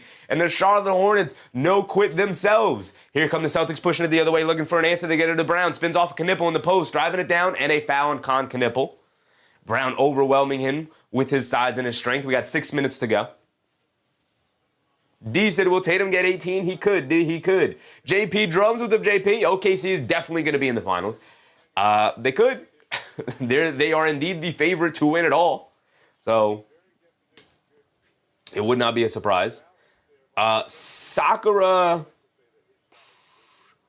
Gibbons Young. What's up, Sakura? I love the Hornets. They're a very fun team to watch. Very fun team. Brown's at the foul line for 2 free throws. Mr. Gracie said, what kind of name is Knipple? Unity. I think Con will get at least 2 more. I do. Sir said, Con is already as good as Steph. Actually, he is better than Steph already. Not particularly close to Steph Curry as a shooter. Not nearly as close to Steph Curry as a shooter. Steph Curry is the greatest shooter of all time, and it's not particularly close. And I don't think Con Knipple is going to get to as good of a shooter as Steph Curry is. The beauty of Steph Curry is that he got it off the catch, off the dribble, off of movement, and from anywhere on the court, and from any range. Even logo 3s. Con Knipple, mostly right now, is a catch-and-shoot 3-point shooter. As he knocks down the mid-range shot there over Derek White. Nice move there for Knipple. Brown did knock down both of those free throws, by the way, so it's 49-42. Vucevic is back in. Tatum coming off the Vooch screen, down the lane, leans in, lobs it over the top to Vooch, catches it, sees the double team, kicks out to Pritchard, and Pritchard was out of bounds when he caught it in the right corner, and the ball will go back to the Hornets here as they lead by 7. 5:40 to go. Carson, what's up, Carson? Trey said, did Ball go to the bench or reboot? So these are the players on the court right now. LaMelo Ball is on the bench right now. Here it is for the Boston Celtics. Jordan Walsh and Vucevic have returned. 7-point lead for the Charlotte Hornets. 5:42 to go. And they get over to Diabate. Diabate up top. Hands it off to Knipple. Knipple coming to his right. Down the lane. Throws up the floater. In and out. Can't get it to stay. Battle for the loose ball. Rebound. Still loose. Still loose. Still loose. Diving on the floor for it. Stop it. All right. Blow the whistle. Somebody blow the whistle. And it's going to be a jump ball. A jump ball between Knipple and Jaylen Brown here. Eric C said, not going to lie, less confident Knicks make a run to the finals. The East improved significantly as the season went on. Absolutely, Eric. It is a bloodbath in the Eastern Conference right here. I can legitimately see most teams making a conference finals run, let alone a finals run. Trey said, think Ball is stepping back on the court tonight? Yes, brother. I think the best player for the Charlotte Hornets will be back on the court as we have 6 minutes to go, or 5.5 minutes to go here in the second quarter. Cash said, put some respect on Steph's name, please. Yeah. I mean, Con Knipple, great shooter. Not nearly in the same breath as Steph Curry. Hector said, same as the West? I don't know. I think the West actually started to flail a little bit as the season went on. I really am only a believer in like 3 teams in the West right now. The Thunder. Con Knipple, by the way, picked up a foul on that jump ball as he slapped at Jaylen Brown's hand during the jump ball. So Brown's at the foul line for 2 free throws right now. Sean said, Knipple reminds me of Klay Thompson. Very, very similar to Klay Thompson. I agree with that, Sean. I agree with that wholeheartedly. Unity said, let's go Con Rookie of the Year. He's got a great argument for it. Cooper Flag's been put on some amazing performances the last couple of games, but yeah, Con Knipple. He's got a great argument for it. I think I lean more towards Cooper Flag just because he's doing it on a team kind of by himself this season, whereas Con Knipple could rely on LaMelo Ball and Brandon Miller for the most part. But either player could win it, and I'll be fine with it. Brown knocked down both free throws. It's a 5-point game, and another whistle has been blown. Jones said, do you think Jayson Tatum's going to get 30 points tonight? He could. Jose Cruz, what's up, Jose? I'm a diehard Boston fan. Best Steph Curry is the best of all time. Yeah, Steph Curry is the best shooter of all time, and nobody's even really going to challenge him for it for a while. Don't see that happening for a while. Nikki Amelda, what's up, Nikki? Kobe ain't playing tonight? No, Kobe White, unfortunately.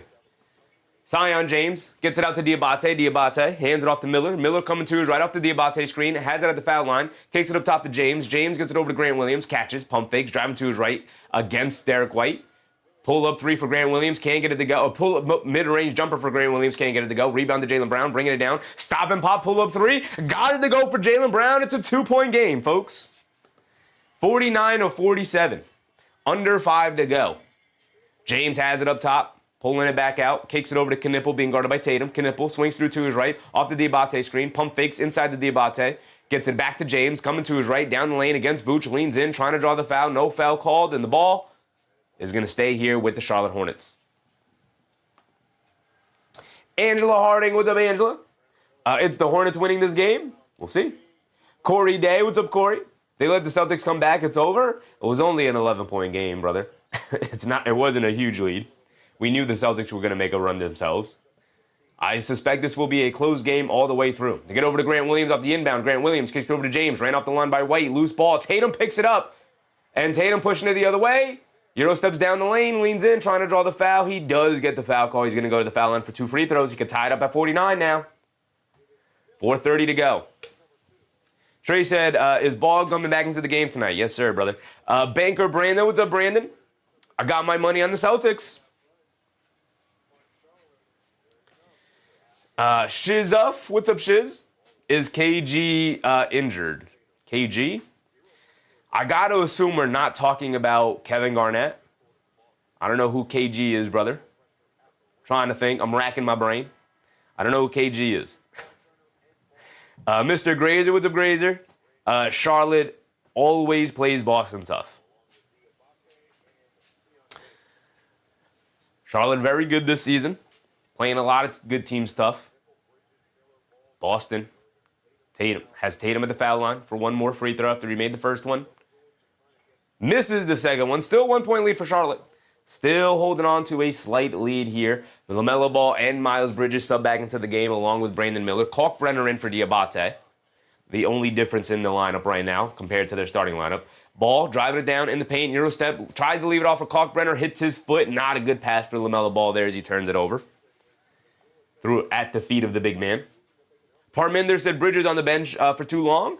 They got to find these guys rest for sure, but yeah, if you want to approach this as a big statement playoff type of game, you're going to need to lean on your starters here tonight, especially down Kobe White. The Celtics swinging around, and Jordan Walsh knocks down the left corner three as the Celtics take a 2-point lead off the made three. Brandon Miller bringing it down. He pulls up on the right wing for a three, looking for an answer, and he's got it. Brandon Miller quickly takes the lead right back for his Charlotte Hornets, 52-51. Brown gets it over to Tatum on the right wing, being guarded by Miller. Brown coming to his left off the Vucevic screen. Down the lane, kicks it out to Jaylen Brown. He'll line up the left wing three. He's looking for an answer. He misses it off the back rim. Rebound to LaMelo Ball. Kicks it out to Knipple, pushing it the other way. Knipple throws a lob. Brandon Miller and Kalkbrenner there. Who gets the points? It looks like Miller and Kalkbrenner both caught it and both threw it down. I don't know who got the points there, but 2 points nonetheless for the Charlotte Hornets, and we get a timeout here for the Boston Celtics. Newa said Celtics only closing in because of fouls. Let's see the replay here. I think Brandon Miller hold on to the ball longer, but they literally both catch it and both guide it through the rim. Who gets the points? Now, Charlotte gets 2 points nonetheless, but who gets credited with the points? Brandon Miller or Ryan Kalkbrenner?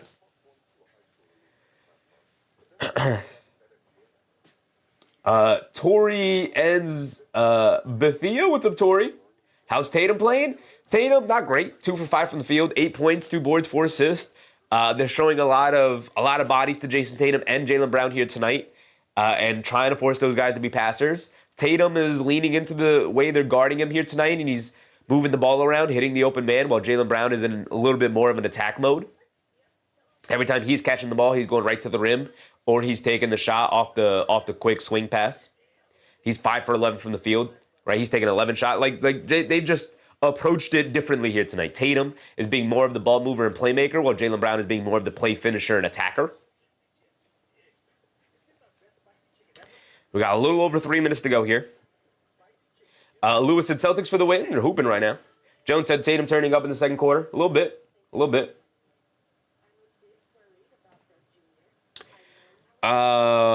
YK, it's Recio? What's up? YK? Hornets? Ice cold? Or are cold? Hornets are very good. Jose Cruz, you're a Knicks fan. I am a Knicks fan, Jose. I am. Blaze Blindu, what's up, Blaze? How's B. Miller got 0 rebounds? He's not digging in down low enough. And he's not snagging any of these long rebounds. Part of the issue, one of the very underrated underlying issues with the Charlotte Hornets team is that they're a pretty slight team.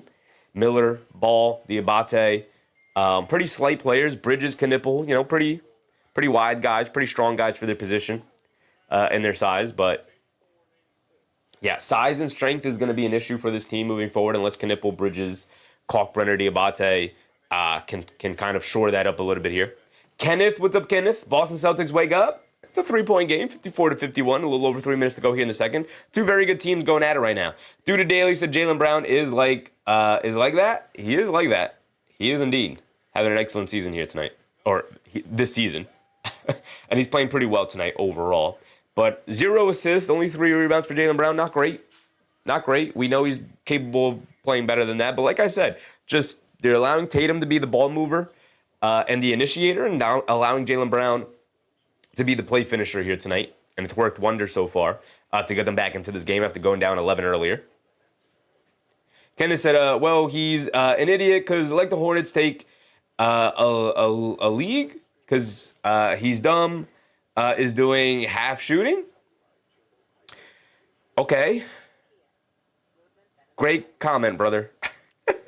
Bernard Johnson said, how are you doing? I'm doing good. Bernard, how you doing, brother? How you doing? All right, here we go. We're back into it, and the Celtics will bring it down. Jayson Tatum has it up top, being guarded by Miller. Gets it over to Brown. Brown being guarded by Bridges.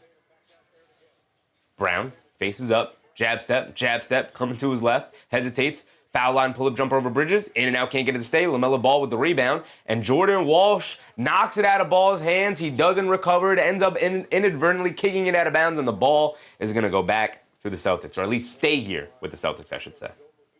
Great effort from Jordan Walsh. And that's part of the reason why he's getting minutes over Hugo Gonzalez here now.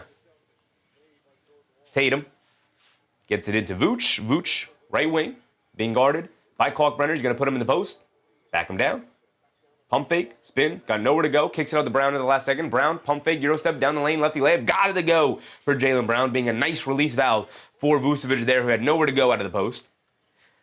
2:30 to go. Miles Bridges walks it down and fires up a 3. Don't love that shot.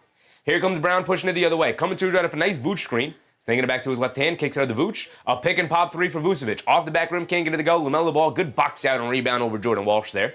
And here comes Ball bringing it down again. The Charlotte Hornets still maintaining a 1-point lead over the Celtics. Ball coming to his left, down the lane, leans in, gets caught in the air, kicks it out. Josh Green, right corner 3. Can't get that one to go. Long rebound. Walsh able to corral it, but he was standing on the baseline when he landed with the rebound, so the ball is going to stay here with the Hornets. Bernard Johnson said, good, just here supporting the channel. Appreciate you, Bernard, and I appreciate you for it, brother.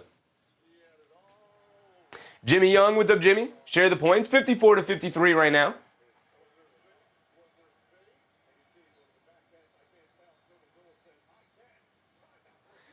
So the Celtics are using a timeout. They're using a challenge here?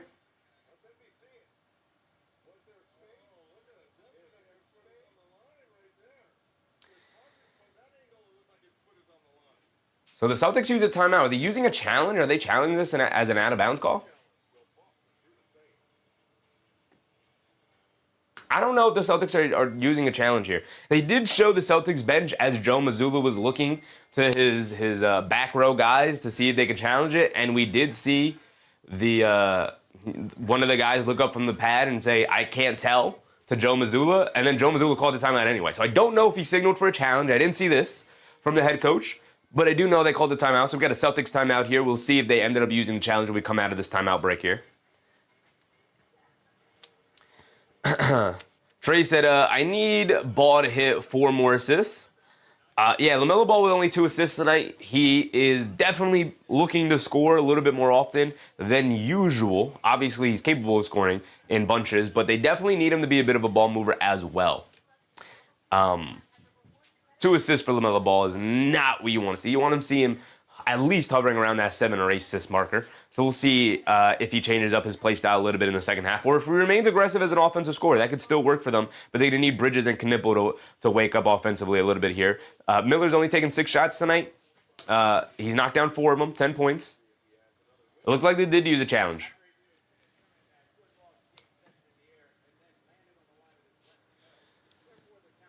So unsuccessful challenge, terrible challenge for Joe Mazzulla.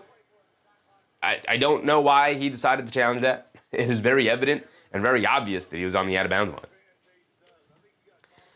line. Keith, what's up, Keith? I need Tatum to hit 4 threes. Ruin for you, brother. Ruin for you. Jones said, we're trading Tatum if he doesn't turn up. The Knicks will take him. I'll take Tatum.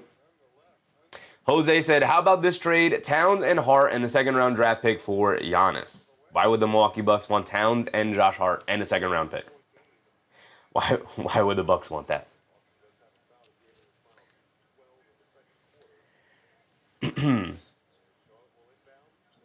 It is what it is. What's up, it is? That was an emotional challenge. A little bit. Miles Bridges blows past Jordan Walsh and finishes over the top of Vucevic there off the timeout. The ball went back to Charlotte and they took advantage of it. Under 2 minutes to go here in the second quarter.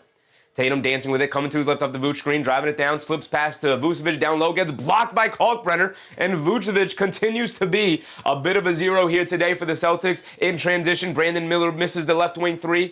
Jaylen Brown, the rebound, pushing it the other way. Brown has it up top, being guarded by Bridges, dancing with it, coming to his right, loses his balance, gets caught in the air. They kick it out to Walsh, pass fake, kicks it up top. Tatum, wide open 3, and he misses it. Miles Bridges knocks the rebound out to Kalkbrenner, gets it over to Miller, and Miller will bring it down. He has it on the right wing.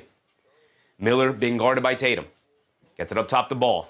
Ball coming to his right off the Miller screen. LaMelo Ball dancing with it against Tatum. Coming to his left off a Kalkbrenner screen. Kicks it over to Miller. Back to Ball. Asking a lot of LaMelo Ball here tonight against the Celtics. Crossing over to his right. Down the lane. Switches back to his left hand. Gets blocked but fouled. And LaMelo Ball will go to the foul line for 2 free throws. Yaxel, what's up, Yaxel? Let's go Celtics. Another Celtics fan in the chat. Appreciate you, Yaxel. Mr. Grazer said, Joe's just trying to lose Coach of the Year. Yeah, that was a really rough challenge right there. Not sure about that challenge at all. Sean said, as a Knicks fan, I'd gladly take Tatum. Yeah. No questions asked.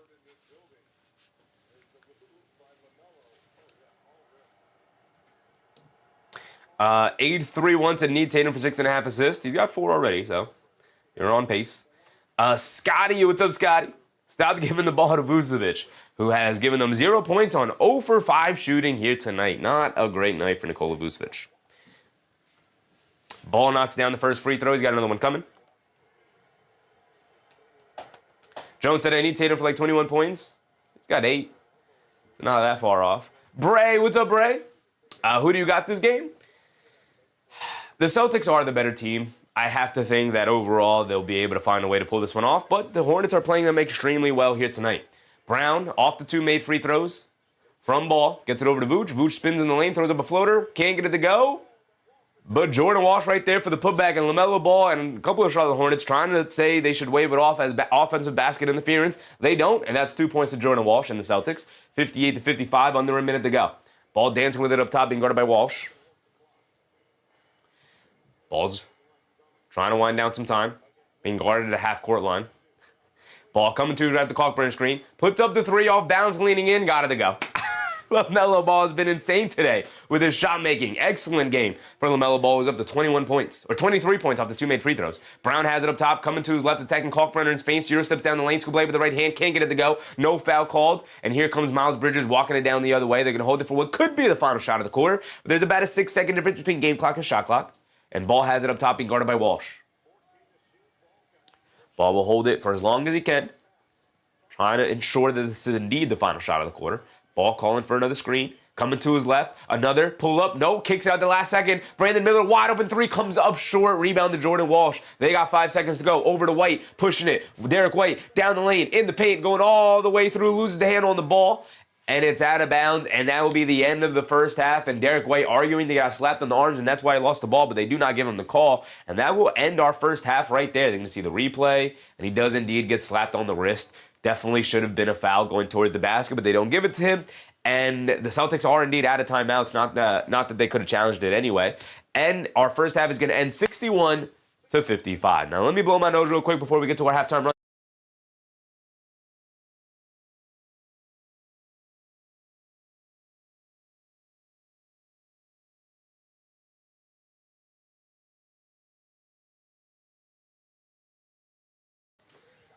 Allergy season is in full effect.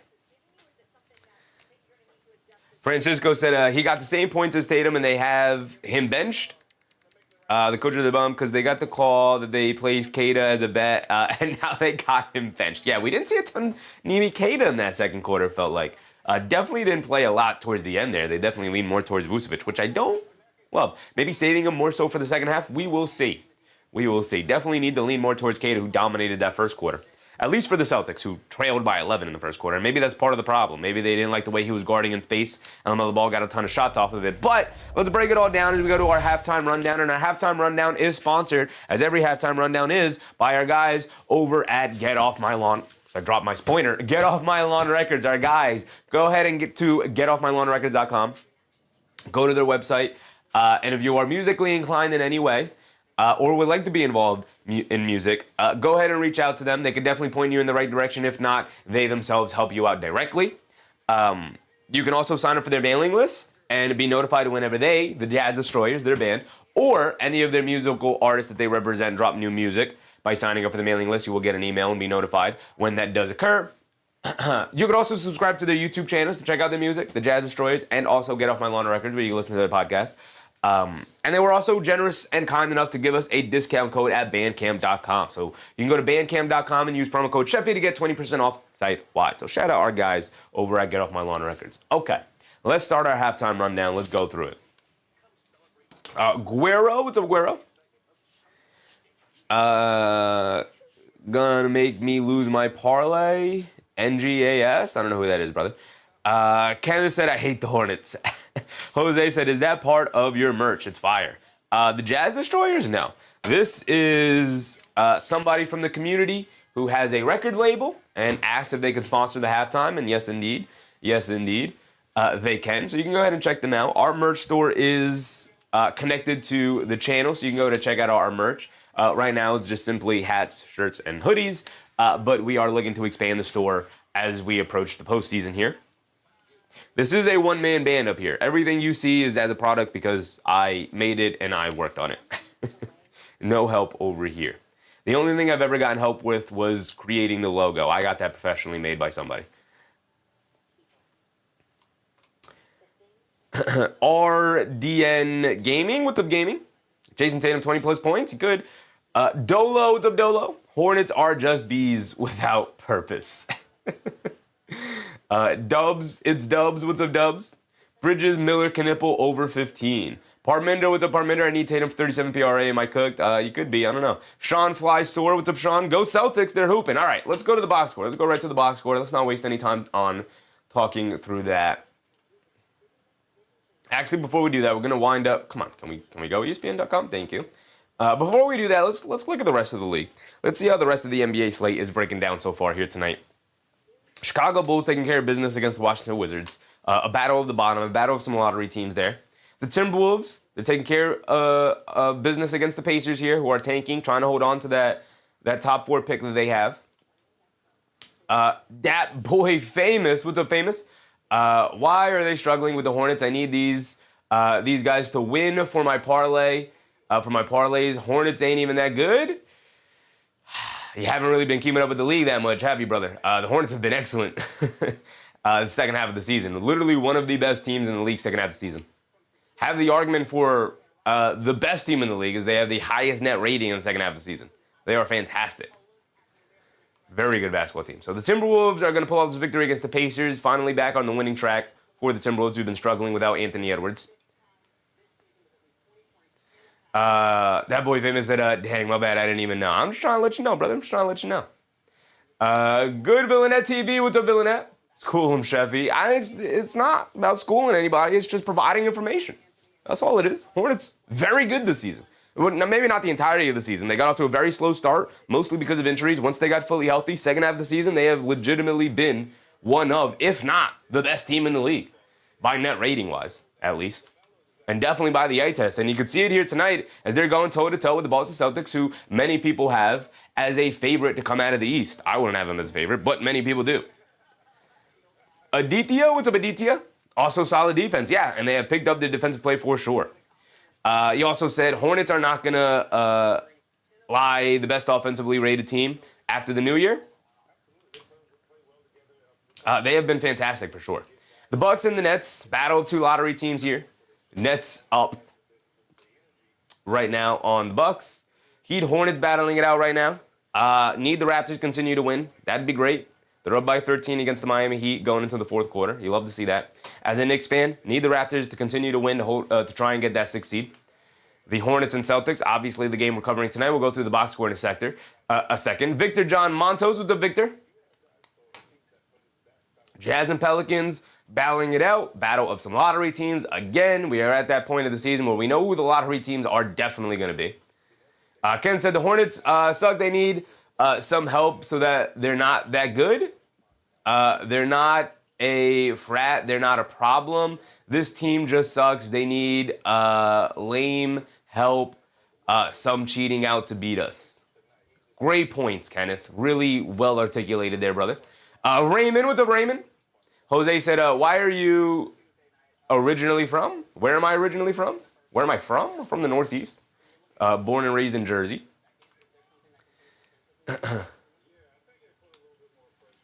Estelle? What's up, Estelle? Brooklyn Nets playing for ping pong balls? They are indeed. They are indeed. Later tonight, we have the Kings taking on the Warriors, the Thunder taking on the Lakers. Nobody healthy for the Lakers. Nobody playing in that game. Mavericks taking on the Clippers. And then the late night NBC game will be the Rockets taking on the Suns later tonight. Famous said, do you think the Celtics can come back? Absolutely. Absolutely. Celtics could 1,000% come back. They're not down by much. Let's go through it. Let's go through it. Where are we at? Here we go. Let's go through the box score. We'll start with some team stats because usually this is pretty evident to see who could end up winning the game and where the advantages lie. So the Celtics have taken 2 more shots over the Charlotte Hornets here tonight. Slightly, but indeed, winning the possession battle, 47-45. The Charlotte Hornets are shooting it better overall, knocking down 2 more shots, shooting almost 50% from the field. They've made 13 threes tonight to only the Celtics 7. And they're only up by 6. So they're winning the 3-point barrage battle by 6 made threes. That is 18 total points that they've outscored the Celtics on the 3-point line. And they're only up by 6. If anything, that bodes well for the Boston Celtics here tonight, that the Celtics will probably shoot it a little bit better in the second half, and the Charlotte Hornets will probably shoot it slightly worse in the second half. And that will bode well for the Boston Celtics in order to pull off this victory. If they do indeed, or they will indeed pull off this victory. Dub said, Knip over 4 boards. We'll go through the box score in a second. Raymond said, Hornets are going to kick butt. They're very good. Very good. JLV, we'll go through the stats in a second. Let's go through the team stats first.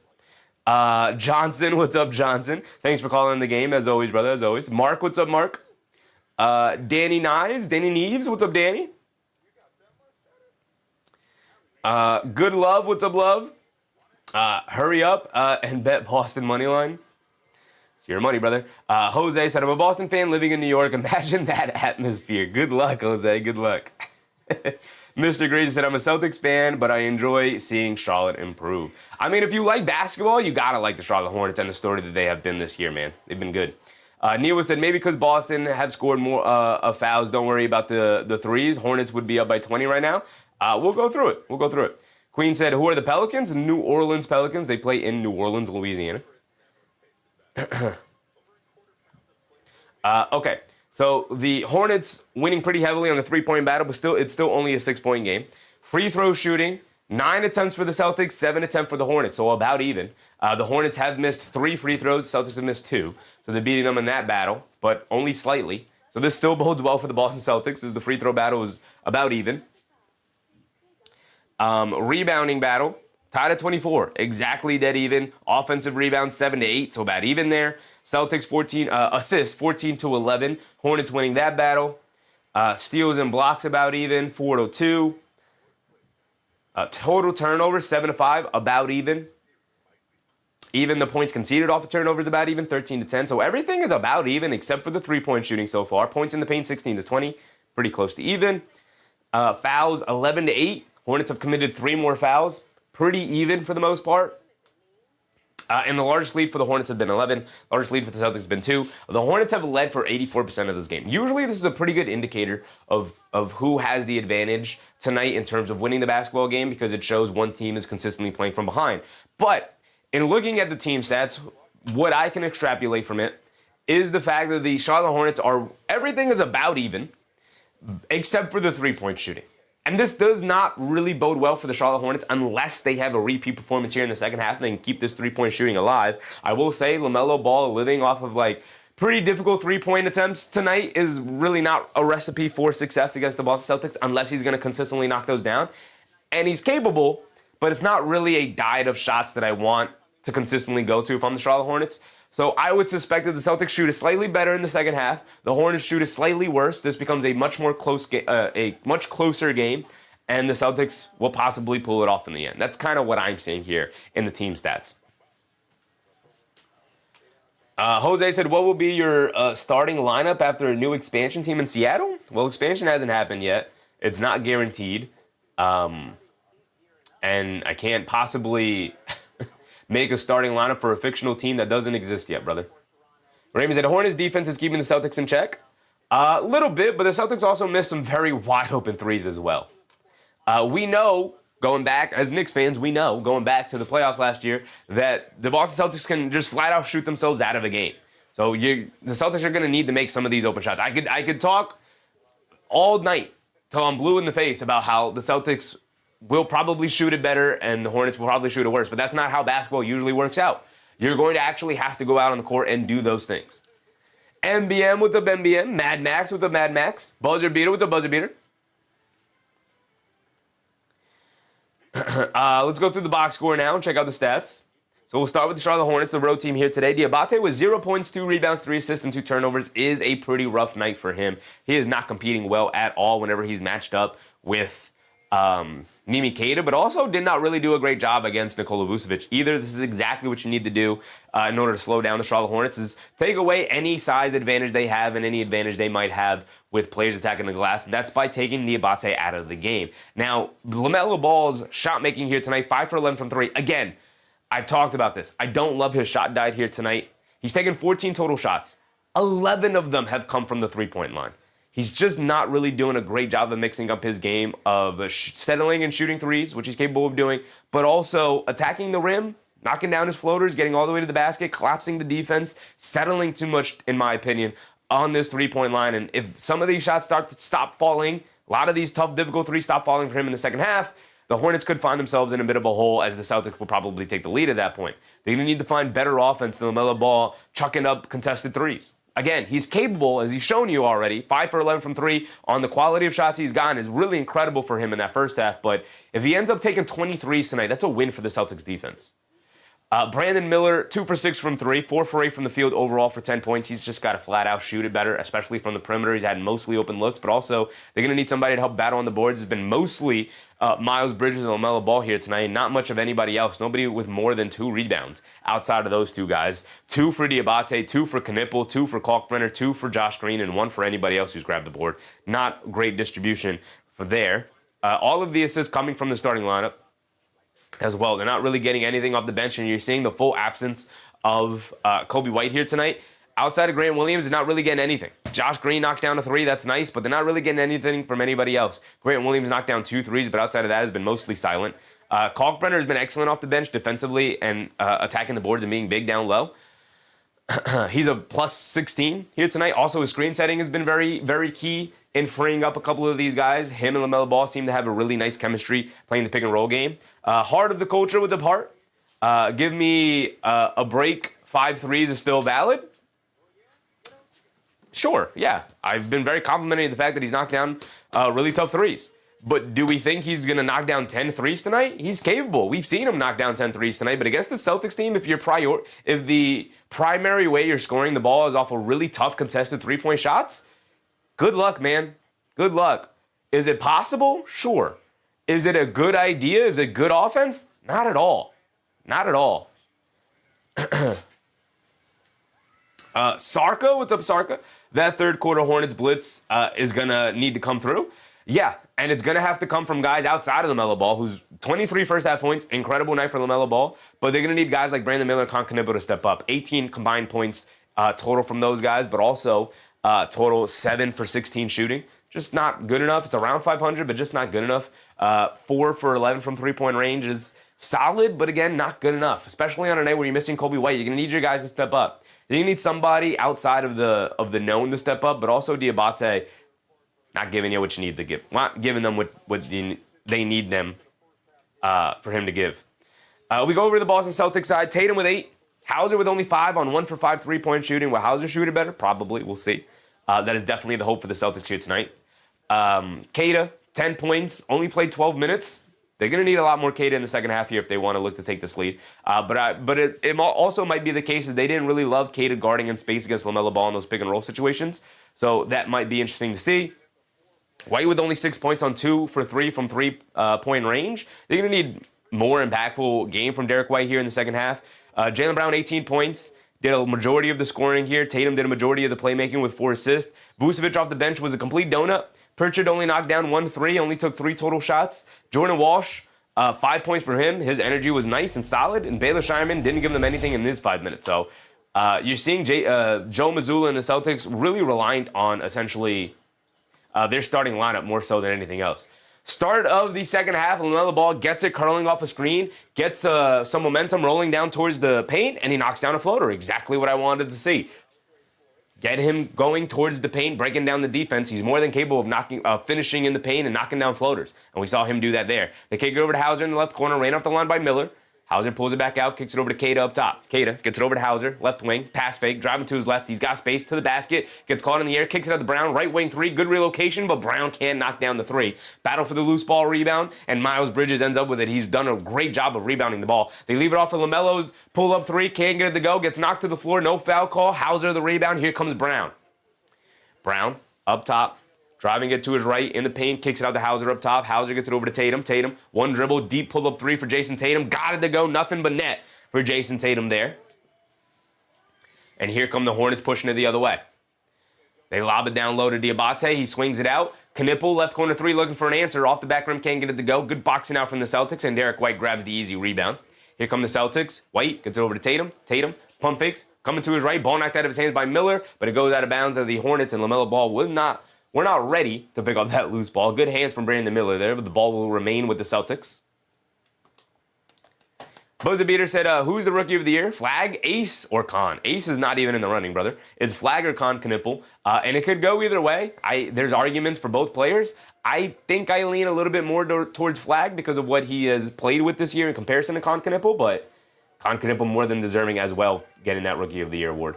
Jaylen Brown leaning in, trying to get the foul, does not get it, misses the jumper. Here come the Hornets pushing it the other way. LaMelo Ball dancing with it. Good transition defense for the Celtics, not giving up an open look, playing 5-on-4. Now they recover defensively. They hand it off the ball, dancing with it, throws a floater up, got it to go off bounds. Looked like maybe it could have been a lob pass to Diabate.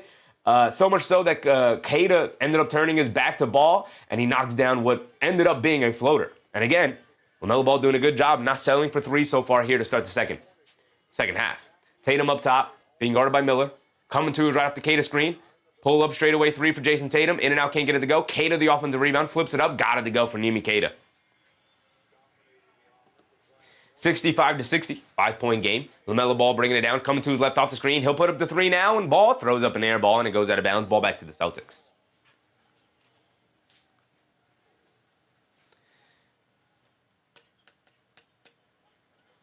Carson, what's up, Carson?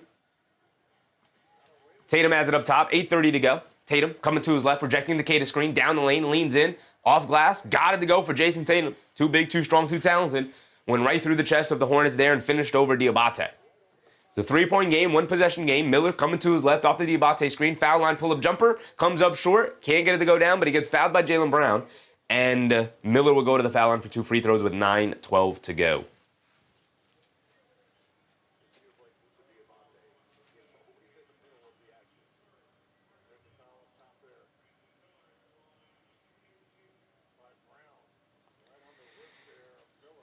Madara was a Madara. Good game for the Celtics to do goofy lineups. I don't know if this is the game you necessarily want to do goofy lineups, but it's definitely, the Celtics for the most part have the 2 seed kind of locked up. They'd have to be a pretty large fall for them to fall to the 3 seed here.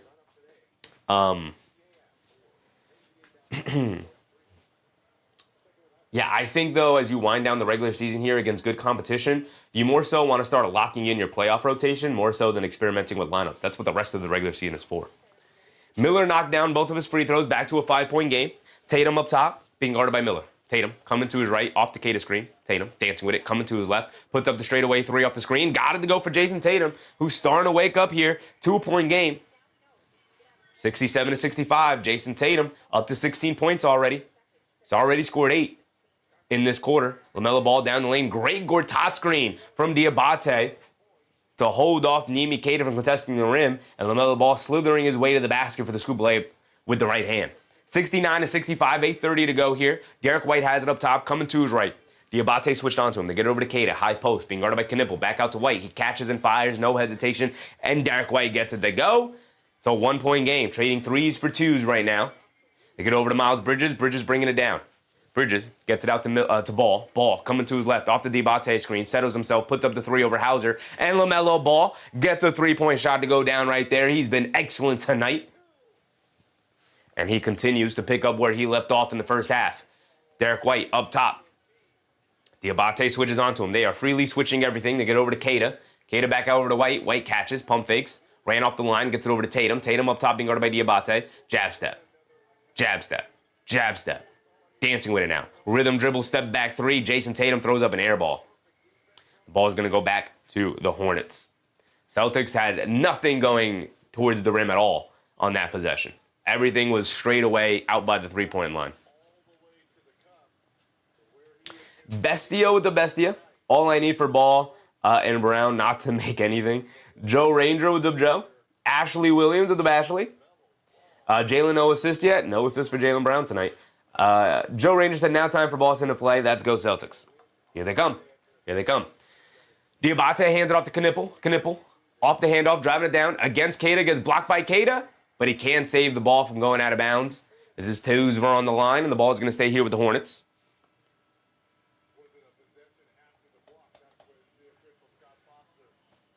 Hector said Charlotte ain't scared. Not at all. Not at all. They've competed with literally the best in the league this season.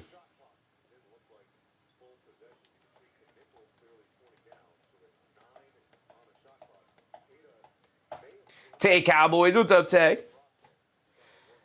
Teams are getting in playoff mode. Yes, indeed they are. Yes, indeed they are. We got a 4-point game here tonight. Tyrese Butler, what's up, Tyrese? Can Khan make a shot? They're going to need him to. LaMelo Ball off the handoff down the lane against Keita. Leans in, tried to go under his arms with the scoop layup. Draws the foul. Nimi Keita. LaMelo Ball will go to the foul line for 2. He's been absolutely unstoppable in a lot of these handoff and pick and roll actions that the Hornets have put him in. He's had the Boston Celtics defense in a blender here tonight.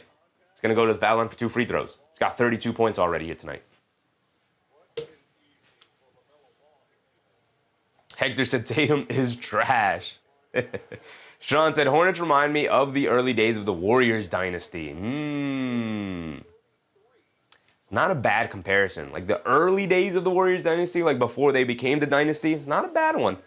That's not a bad one. Now, you would need LaMelo Ball in order to like reach Warriors dynasty levels. You would need LaMelo Ball to like usher himself into superstardom and not just like all-star level player, but like superstar level player and like top 10 player of all time level. And I don't think LaMelo Ball is going to get to that point, but he is obviously a phenomenal basketball player, an all-NBA level performer. He's going to need to continue to do so throughout his career, though, for this Hornets team to fully hit their peak.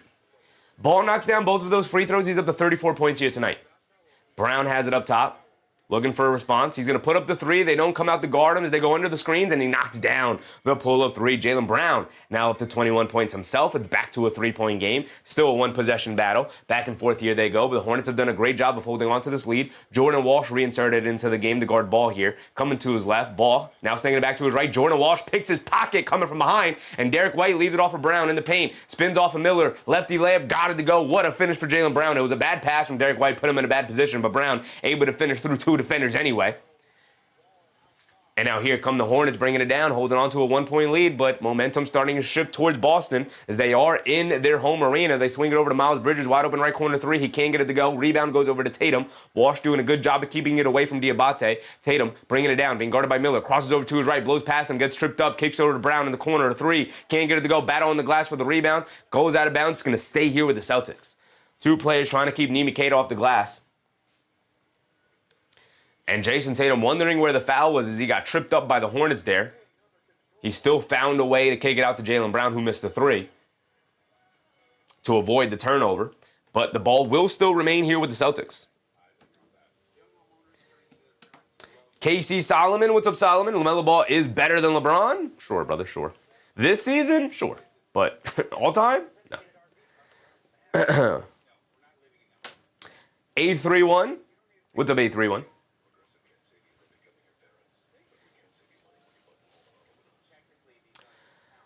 Whisker Biscuits? What's up, Whisker? First time catching you live and you're killing it, brother. Keep it up. Appreciate you, Whisker. Appreciate you. We stream 6 days a week. To anybody new in the chat who's just tuning into the channel here tonight, we stream 6 days a week. We cover as much basketball as possible. Usually during the weekends, we try to cover as many games as possible. Literally, we've done double headers and even triple headers this season.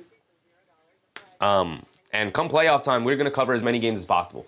During the week, during the weekends, we're going to try and do double headers majority of the nights, if not every night. I mean, I also work a day job, so it might not work out that way, but we're going to try. We're going to try and cover as much basketball as possible this year. Whisker said, bet I'm going to have to sub and catch more of these. You're entertaining as hell. Appreciate you, Whisker. Appreciate you, man. Hope you're having a good time tonight. D said, Melo is using a Zen. Melo is hooping out there. He's got 34 points, 4 boards, only 2 assists tonight. He's in score first mode here, and sometimes it's not the worst thing in the world. I didn't see earlier in the chat, Daily Life with Miles. Appreciate you, Daily Life. Hold on. Give my guy Daily Life his due diligence. My guy Daily Life with Miles a subscription. Appreciate you for that, brother. Appreciate you. Estelle a subscription as well. Appreciate you, Estelle. Are we going to come up with Estelle's subscription? Hold on. I got you, Estelle. I got you. Appreciate Estelle with a subscription. Hope you're having a good time tonight. Thank you. That's all I had to hear. Subscribe. Appreciate you, Estelle. Appreciate you. MBM also reminded people the like button. Appreciate you, MBM, as course and OG. Reminding people the thumbs up button. It is by far, there it is again. It is by far the best thing you do to help any kind of content you see on the internet. If you think this is good content and you want more people to see it and you want the channel to grow, hit the thumbs up button. All it really does, takes less than a second. It's free. All it really does is tell YouTube this is a solid piece of content and more people should see it, right? It helps spread the visibility of the channel around to more people. Carson said, what day do you not stream? Right, so I phrase it as 6 days a week, right? So obviously I try to take one day off just to catch up on sleep, rest the voice, and set up for the week coming up, right? So we have player graphics I try to update as it goes along.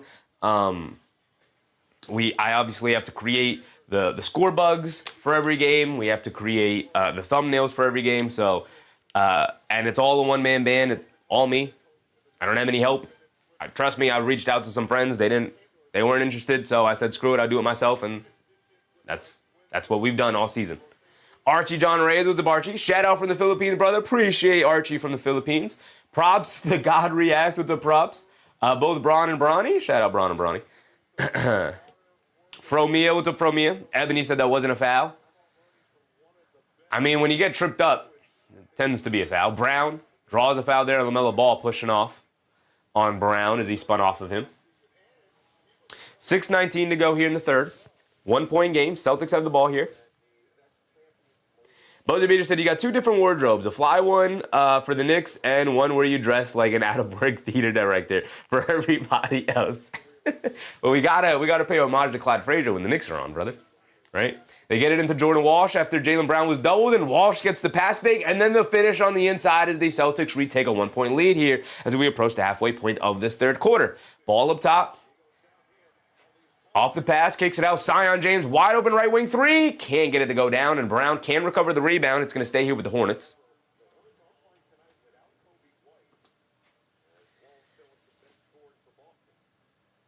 Jaylen Brown's first assist goes to Jordan Walsh. Jordan Walsh has been excellent tonight. He's been their best option in terms of sticking with and guarding LaMelo Ball. He's got the size, length, and quickness to stay with LaMelo Ball toe-to-toe. He's done a good enough job. Obviously, LaMelo Ball still capable of going off, which he has, even with Jordan Walsh guarding him, but he's making it difficult for him at least.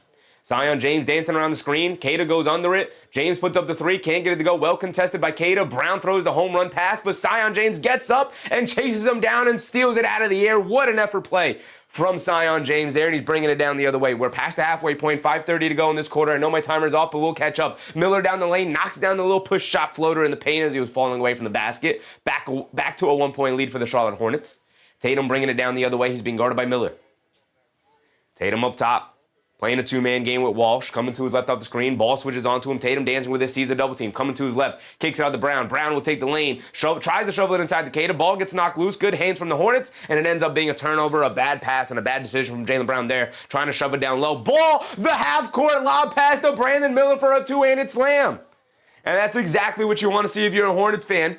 The Hornets getting some easy one, able to generate baskets in paint, and LaMelo Ball picking up a couple of assists here, making some nice passes as the defense is trying to slow down his offensive scoring. Brown has it up top, looking for an answer. Coming to his left, hesitates, dancing with it, pulls it back, sees a double team, over to Pritchard, out of the corner, and yet again, the second time tonight, Payne Pritchard standing on the sideline. A completely invisible night from Payne Pritchard here. He's got 3 points, 1 for 3 from the field, 0 rebounds, 1 assist, and not the kind of night they needed from Payne Pritchard. Can't take advantage of the absence of Kobe White. Pritchard is supposed to be able to come off the bench and give you some offense, and he has not done so here tonight.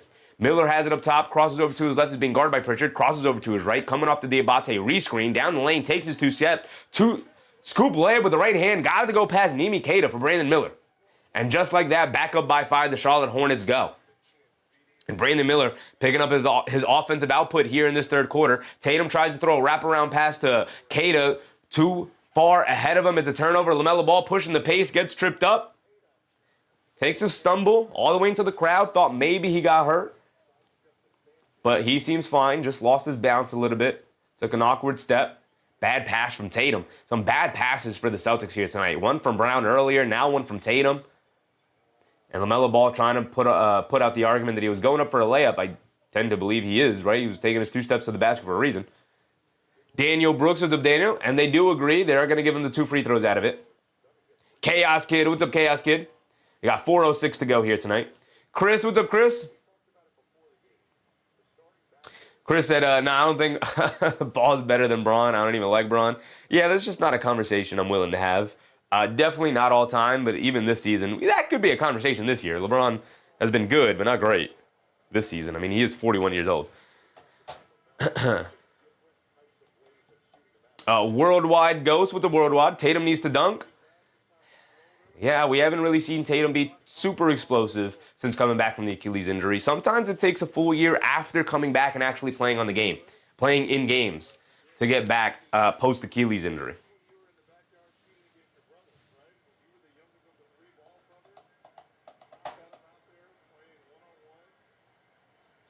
LaMelo Ball knocks down both of his free throws, and it's back to a 7-point lead for the Charlotte Hornets as Jayson Tatum goes to the bench.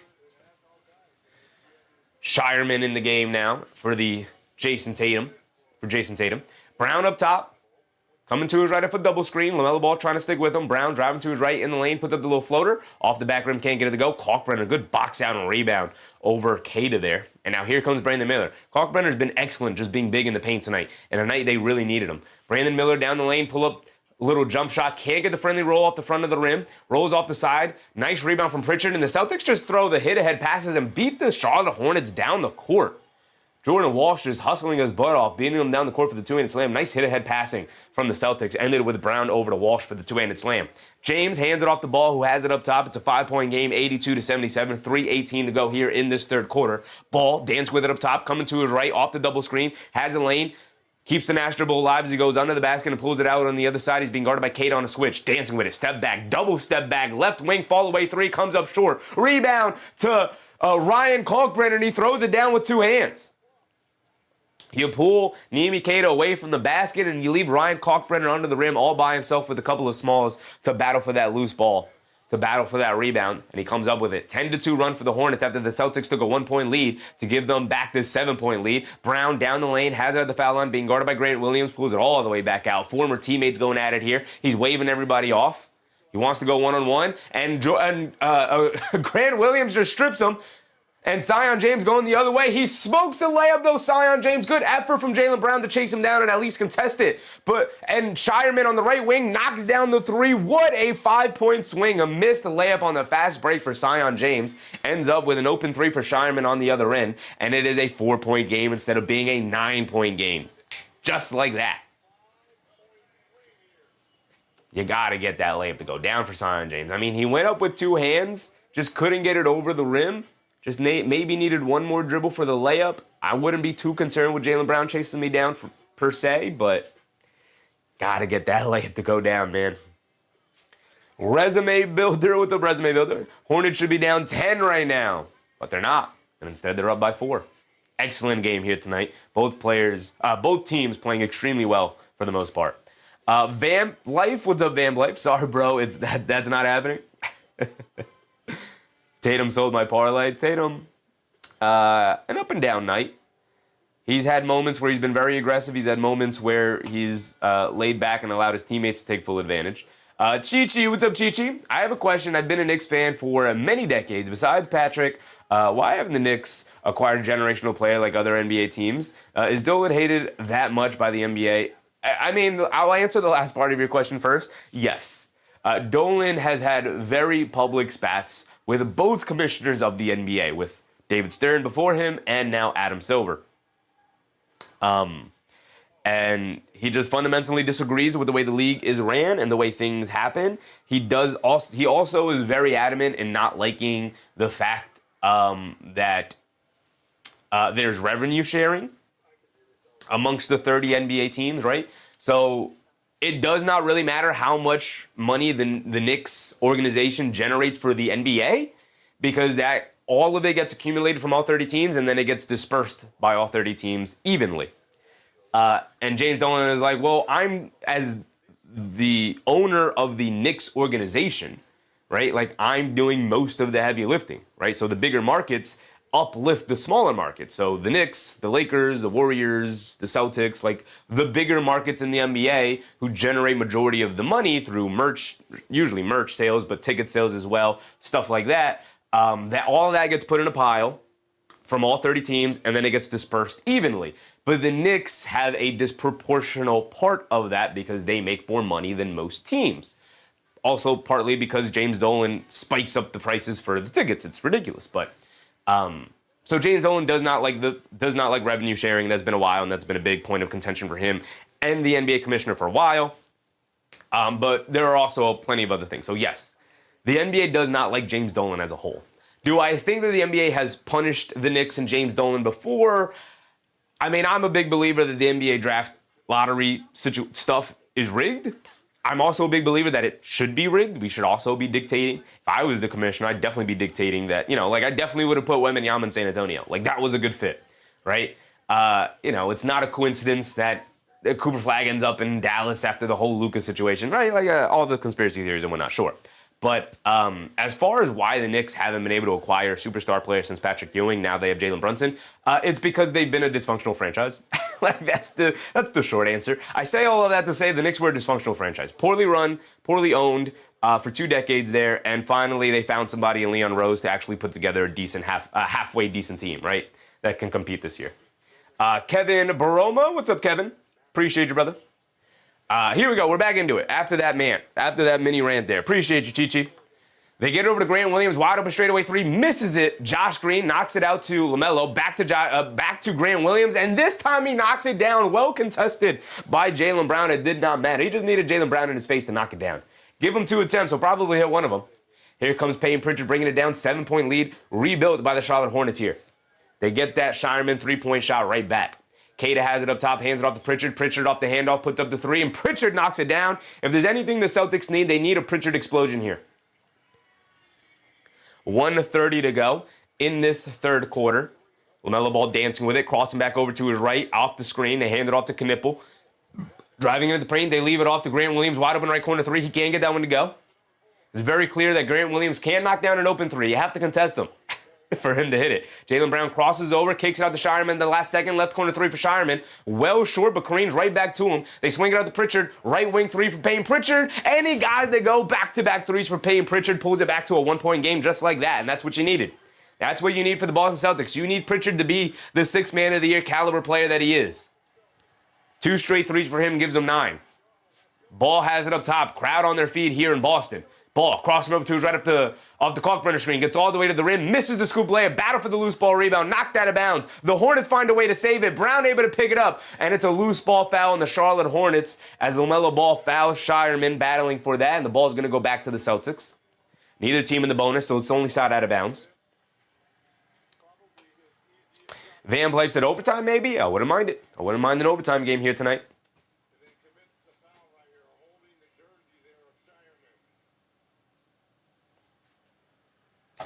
Prob said they both choke. Every team chokes. Every team has moments where they choke. Boj Knight? What's up, Boj? Boj? What's up, Knight? Where's Tatum? Tatum currently on the bench right now. They get over to Brown. Brown has it in the mid-range, being guarded by Knipple. Now puts him in the post, backing him down.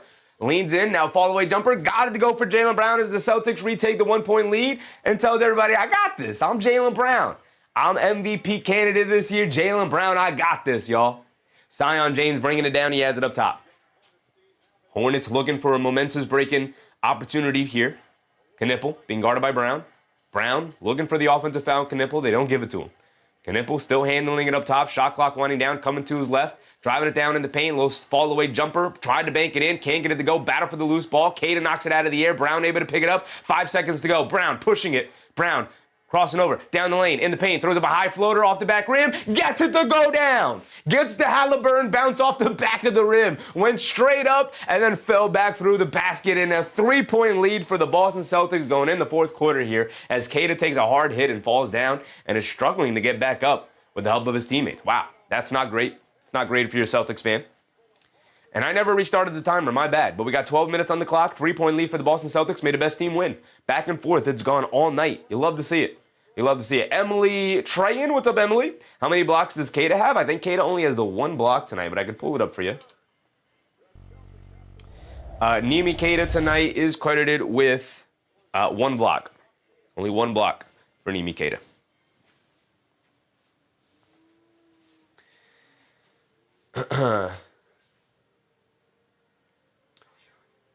Q Pet Lover, what's up, Q? Do you feel like the games are rigged? I am 99% confident that the games are not rigged, brother. Never have I once felt like the games were rigged. Brian Jacobs, what's up, Brian? Both teams reside in the East. Like, what are we doing here? Both teams do reside in the East, brother.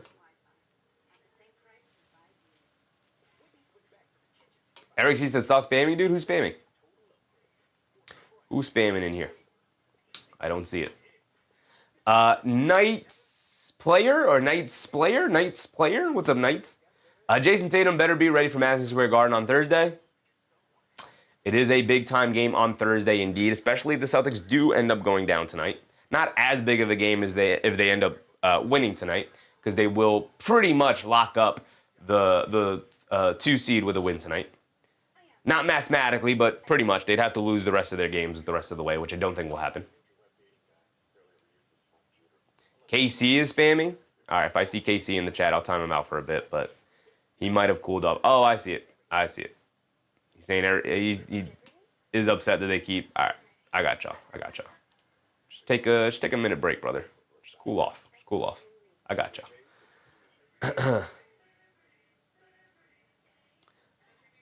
Chev Picks. What's up, Chev Picks? Overtime feel to this game? I wouldn't mind it, man. I wouldn't mind it. Mr. Grazer said Tatum hate is crazy. I never really understood the Tatum hate. I don't think like he's the most entertaining player to watch, but he's clearly very good at basketball. Ebony said Jayson needs to get 4 more points. He's got 16 here tonight. 27 for Jaylen Brown. 23 shot attempts for 27 shots. Not the greatest, not the greatest efficiency to get to 27 points, but he's hooping. He's giving them everything they need right now. 27 points, 7 boards, 2 assists for Jaylen Brown. Not a bad stat line. Twitch Keo, what's up, Twitch? I need Tatum for 6 more points. Ruin for you, brother. Mike Hirsch, what's up, Mike? Tatum is a great player. I don't see anyone denying. Yeah, tend to agree.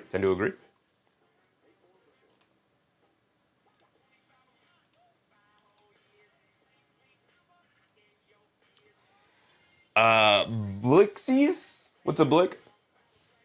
Props had 2 more assists to Tatum. Sure. Ricardo said, if there goes overtime, the Celtics will get the W because they have a closer. Hornets have none.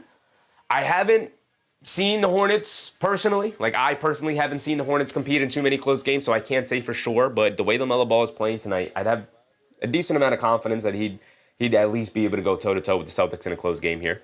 But obviously, it's going to come down to some tough shot making. LaMelo has provided a lot of that here tonight for his team. All right, here we go. We're back into a start of the 4th quarter. Final 12 minutes of the game, possibly, unless there's an overtime period. Brown dancing with it, stops, turns, spins, foul line, fall away jumper over Knipple, can't get it to go, Bridges the rebound.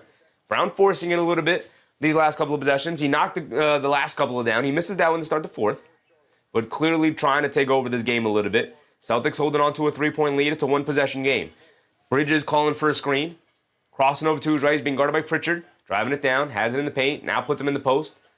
Stop, turns, spins, fall away jumper off glass. Got it to go for Miles Bridges. He's just got the size and strength advantage. Just got to his spot, rose up, and knocked down the shot he wanted. I'm sure he wanted a closer shot, but definitely a capable shot for him on the little fall away jumper off glass. Vucevic has it up top. He starts the 4th to get over to Brown. Brown coming to his left. Swings it over to Pritchard. Pritchard on the left wing, being guarded by James. They lob it down low to Vooch. Stops, turns, spins, flips it up with the right hand. And Vucevic's first field goal made comes to start the 4th quarter here, finally. They need some offense from somebody. Pritchard and Vucevic were supposed to be the guys to provide it. Neither one have been very consistent here tonight. Diabate leaves it off for Knipple. Mid-range pull-up jumper for him. Can't get it to go. Rebound falls right back to him, and he misses the little put-back floater, and then battle for the loose ball. Good job from Vooch to knock it away from Diabate. Brown gets a running start, driving it down, runs into two defenders, puts up the floater, can't get it to go, but he draws a foul. He's going to go to the foul line for 2. Jaylen Brown, like I said, he's looking to take over here. More than capable of doing so. Badger Jenkins, what's up, Badger? Brow is still in with 31 minutes. Sure. I don't know who we're talking about, but Brown's at the foul line for 2 free throws in a 3-point game. Give them a 5-point lead, which would be their largest lead of the game. Actually, this 4-point lead right now is their largest lead of the game. Chev Picks, appreciate you, brother. Hope you're having a good time tonight. Thank you to anybody who subscribed tonight, all the new viewers. Brown knocks down the first one. He's got one more coming. Knights player said, LaMelo Ball has been playing well tonight with 36 points. He has indeed. Brown knocks down both free throws. The Celtics' largest lead of the game, 5 points. Start of the 4th quarter. 10:40 to go. Zion James bringing it down. Nobody's guarding him. You have to take that shot if you're Zion James. You have to take this shot. They are not guarding you. Diabate leaves it off Knipple over to Grant Williams. Cross-court pass to James. He steps into an open 3, and he misses it. I guess that's why he's not shooting it. And it's a loose ball foul on Grant Williams, running into Payne Pritchard there. Grant Williams trying to argue that it is should have been a foul on the side. Actually, Derek White all over Diabate there. And then Grant Williams runs over Pritchard. So the ball goes back to the Celtics. They have the 5-point lead. You said this game will be close at the end. I hope so. It definitely has that feel. Derek White tries to lob it down low to Vucevic. They saw it coming the whole way, and they end up knocking it loose and getting a steal. Bad pass from Derek White. He's been very quiet here tonight, offensively and defensively. Bridges pulls it out, swings it over to Grant Williams. Grant Williams gets it out to Knipple. Knipple on the left wing gets it back to Bridges. Bridges being guarded by Pritchard. Bridges backing him down. Kicks it up top to Grant Williams. Catches, pump fakes down the lane, kicks it out Zion James. They'll live with him taking threes. And right now, the Hornets looking like they're going to die with Zion James threes. You're going to have to get him out of the game at some point. I know he's providing you good defensive pressure here, but he can't buy a basket right now. Tatum kicks it out to Vooch, who mixes the three too long. James picks it up, kicks it out to Diabate, who got a running start and throws it down with two hands. Nice and easy. It's back to a three-point game. I gave 1 point to the wrong side? I don't know. It's 91-94. Score was slightly off there, but it's 91-94 here. Celtics up by 3. 9:20 to go here in the fourth quarter. Brown has it up top, being guarded by Bridges. Brown coming to his left, pulling it out, being guarded by Knipple. Brown dancing with it, crosses over to his left, down the lane, leans in, throws up the floater, got it to go for Jaylen Brown. Finding his spots here against this defense, holding the Charlotte Hornets an arm distance away. Just enough, more than a single possession game. 5-point lead for the Celtics, under 9 to go here in the fourth quarter. Every possession, every minute, every shot matters. Knipple, one dribble, pull-up three, got it to go. He's been very quiet and off here tonight, but a big-time shot for Knipple here in the fourth quarter to pull it back to 2 points. Brown up top being guarded by Bridges, trying to put a bigger, more physical defender on him. Knipple switches on to Brown. Brown looking to attack the rookie. Brown up top, driving to his right. Fall-away jumper over Knipple. Can't get that one to go. Don't love that shot from Jaylen Brown. Here comes Miles Bridges bringing it down the other way. Bridges up top being guarded by Pritchard. Bridges waving everybody away. He's going to isolate against Pritchard in the post. He spins off of him down the lane, tries to leave it off for Diabate. Gets knocked out of bounds by Vucevic, but it'll stay here with the Hornets.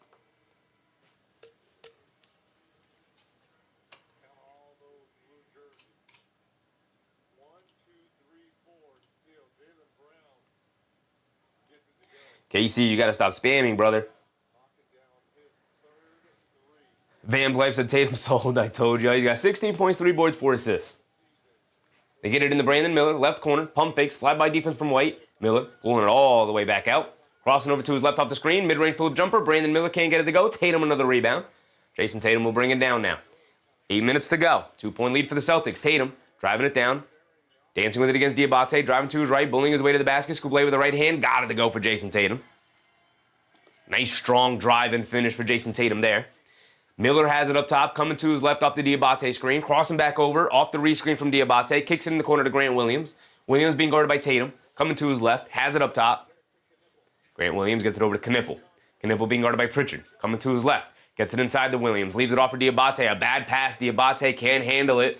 The pass from Miller too low. They get it over to Derek White. Derek White kicks it out to Tatum at the last second. He catches, pump fakes, driving it down, Euro steps, gets into the paint, kicks it out to Vooch. Extra pass to Derek White, left corner. Ran off the line by Grant Williams, has it in the paint, kicks it up top. Pritchard, the straightaway three, got it to go for Peyton Pritchard, a big-time shot, and it's a 7-point lead for the Celtics as they are starting to build momentum and pull away. 101-94. The difference between a team that has been there before and a team trying to understand what it takes to get there. A team climbing the mountain versus a team that knows what it takes to be at the top.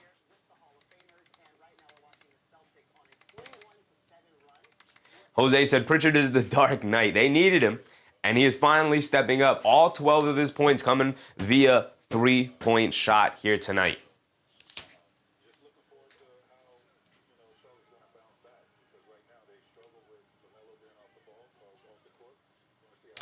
Open Corners with the subscription. Appreciate you, Open Corners. Hope you're having a good time tonight, brother. Thank you for that. Shout out my guy, Open Corners. Christian Marcone. What's up, Christian? Celtics players need the injury? It's crazy, brother. Gelt Chad. What's up, Chad? David Varela. What's up, David? Is it because Melo's not on the floor? They do indeed need to put LaMelo Ball back on the court here. Has definitely been out a little too long. Just a little bit. You got 7:20 left to go in this game. My guy Open Corners thing come up yet? I don't know if it did or not, but shout out my guy Open Corners. Appreciate you, brother. Corp. Crypto P mining Bitcoin from the 3. I don't know what that's supposed to mean, brother. Brian said he commentates Celtics just as well, if not maybe better. What do you think? Nah, I'm just kidding. I like basketball, brother. We cover games. I try to cover games as unbiased as possible, except for when I'm covering my Knicks. I'm always going to be biased for my Knicks, unfortunately. It's a curse. Francisco, what's up, Francisco? Is Kata coming back in? It's a good question, brother. It's a good question. Maybe, maybe not. I really don't know. Who is Joe Mazzulla going to look to end the game with here tonight? Kata's been good, but he's also hit the floor a couple of times and doesn't look 100% healthy, so he might not want to risk it. I don't know. Justin the Vid Gremio, what's up, Justin? Scored at Tatum. Tatum's got 18 points, 3 boards, 4 assists. Jaylen Brown with 31, 8, and 2. Derek White with only 9. Pritchard off the bench with 12. Vucevic with only 2. He's 1 for 8 from the field. Been absolutely terrible. Brian said Sheffy loves the Celtics, especially if we have to lean on the Celtics to represent the East. Nah, brother. Never that. Never that. Jones said take Brown out and let Tatum score. Yeah, not if they want to win the basketball game. You need both guys out on the court. Angel A1 Droman, what's up, Angel? The runs get tighter at crunch time. Hopefully the Hornets have another run. I assume they will, especially with LaMelo Ball likely coming back in after this timeout here. Nadia, Ormaz, what's up, Nadia? They're selling need to put LaMelo on. LaMelo will be coming back into the game now. Get it, Chad. What's up, Chad? Let JB score. Let JT do the playmaking. That's mostly kind of been their roles here tonight. Jayson Tatum dictating the offense with the ball in his hands and allowing Jaylen Brown to more so be a play finisher, which is why you've only seen 2 assists for Jaylen Brown tonight. They're getting him the ball in his spots where he wants it. He's taking 26 shot attempts here tonight compared to Tatum's 12. Clearly, they're leaning on Jaylen Brown a little extra here tonight. Here comes Ball. He is back in the game to get over to Diabate. They have the starting 5 out there for the Charlotte Hornets.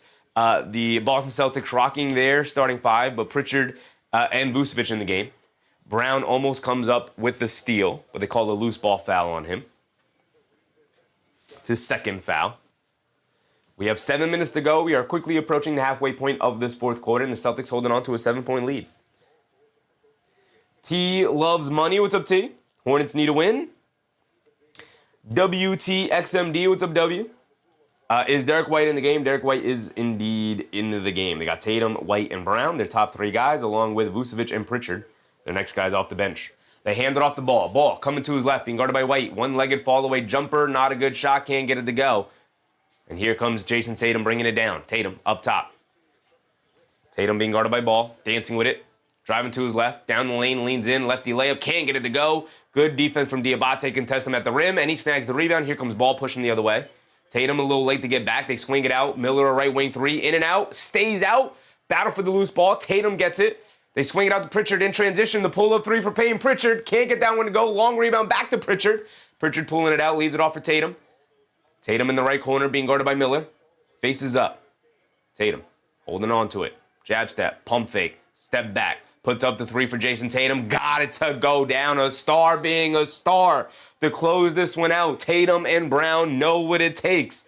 LaMelo Ball, Brandon Miller, Con Knipple still learning. Let's see if this is the kind of experience they can walk away with the W with. Ball throws it away. Good hands from Vucevic. A reckless pass from LaMelo Ball. Brown pulls it back out. We'll wind down some time as we are now past the halfway point of this fourth quarter and a 10-point lead for the Celtics. Brown blows past Brandon Miller in the paint. Gets the lefty layup to go down, and it's a 12-point lead for the Celtics as they are starting to pull away. They are starting to pull away. Maurice Bullock with the Maurice. I-Burn with the I-Burn. Yes, Tatum, 1 more point. Buzzer Beater said you can't rely on the Ball family for anything. Twitch said, I need Neemius in. He might not come back in, brother. Jayson Tatum with 21, 4, and 4. Brown with 33, 8, and 2. Excellent game from the 2 stars. Dude Daily said, told y'all I know my stuff. Cash my pick. Tamia Huff, what's up, Tamia? Hornets, please Hornets. God love me, what's up, love? Told you, bro, Boston money line at halftime. Good one, brother. Niwa said, GG's when the opposition is catching this type of momentum against the Hornets. GG, Celtics will win. Yeah, 12-point lead with 5:47 to go. Not out of the realm of possibility that the Hornets can get hot. I constantly refer to the Charlotte Hornets as the most explosive team in the NBA. Good timeout. They're going to have to talk some things over. Obviously, all momentum pointing to the Boston Celtics. They are indeed at home. So they have the home crowd on their side. John Harris, what's up, John? I need 8 assists from Melo. He's not getting that, brother. He's got 4. He's halfway there with 5 minutes left to go in the game. Jeremy Carter, what's up, Jeremy? Kata outrigged. Kata just does not seem fully healthy, if I'm being honest. Brady Miller, what's up, Brady? Tatum, 25 points. Do you think it's going to happen? I don't know, brother. He's got 4 more points to go. It's 5:47 to go, possibly. Paul Urban, what's up, Paul? Go Boston Celtics. They're hooping. They're hooping. Raven said, do you see Brown is better in the paint? He can be. He's 12 for 27 from the field tonight. I don't know if talking about finishing and efficiency is the thing we want to have the conversation about. 12 for 20. He's got 33 points on 27 shot attempts. It's crazy. It's crazy. Victor, what's up, Victor? PD, what's up, PD? Chili the Great, what's up, Chili? Is Kata coming back in? I don't know.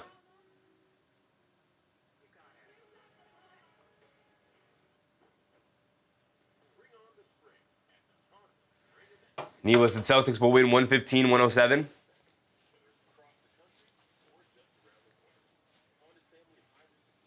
$115-107. 9-13 to end the game. And the Hornets will still lose. Interesting. Deshaun Fuller, what's up, Deshaun? Do you think Tatum will sub out? I don't know, brother. I don't know. Mayweather, what's up, Mayweather? What team is the official rival of the Knicks? The thing about rivalries in the NBA is you can have multiple rivals. I think right now the Knicks' biggest rival is the Indiana Pacers. They've been eliminated by the Pacers 2 times in 2 straight postseasons. You gotta, if we're talking about Knicks rivals, you gotta go with the Pacers.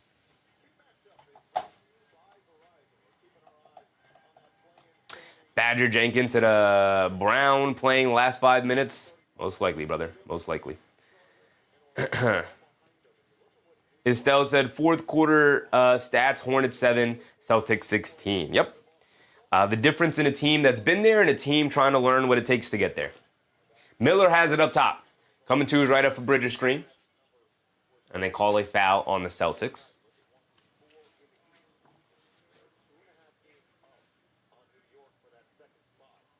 Dimitri, what's up, Dimitri? You do a great job. Appreciate you, Dimitri. Hope you're having a good time tonight. Mr. Grazer said, Atlanta got to be the Knicks' biggest rival, right? Not even close, brother. The Knicks do not care about Atlanta, and they haven't cared about Atlanta for like 5 years. The Knicks have dominated Atlanta for 5 seasons now, brother. LaMelo Ball has it up top, dancing with it against Pritchard, driving to his right, pulls it back, one-legged, fall-away, foul line jumper, can't get it to go. LaMelo Ball not taking too many great shots here right now. Brown quickly pushing it the other way, loses the handle on the ball, goes out of bounds. It's going to go back to the Hornets. Not a great attack for Jaylen Brown there, attacking 3 Charlotte Hornets by himself in transition. Doing a little too much there for Brown. Brandon Miller has it up top, being guarded by Pritchard. Miller coming to his right. Pritchard doing a good job. Not getting screened by Bridges, but now does. Now they get it down low to Bridges. He's being guarded by Pritchard. Backing him down, leans in, pump fakes, puts it up over Vucevic, and Bridges still finds a way to get it to go down. And it's back to a 10-point game, but we're under 5 minutes to go here. Hoop Prodigy, what's up, Hoop? Tatum and Brandon Miller, please score 2 more points. Brown has it up top, being guarded by Bridges. Now ball switches onto him. Brown looking to isolate, dancing with it, driving to his right, putting his head down, pump fakes in the paint. He's got nowhere to go, kicks it out. Pritchard, the open 3. In and out, can't get it to stay, but Vucevic knocks it back out to Derek White. The rebounding, killing the Charlotte Hornets here. They lob it back to Brown, and Brown gets fouled by LaMelo Ball. That's what his 3rd foul. Only his 3rd. But LaMelo Ball has been stuck on 36 points for a while now. Everything that I talked about at halftime. Celtics shot it better from 3. Hornets shot it worse from 3 in comparison to their first half performance.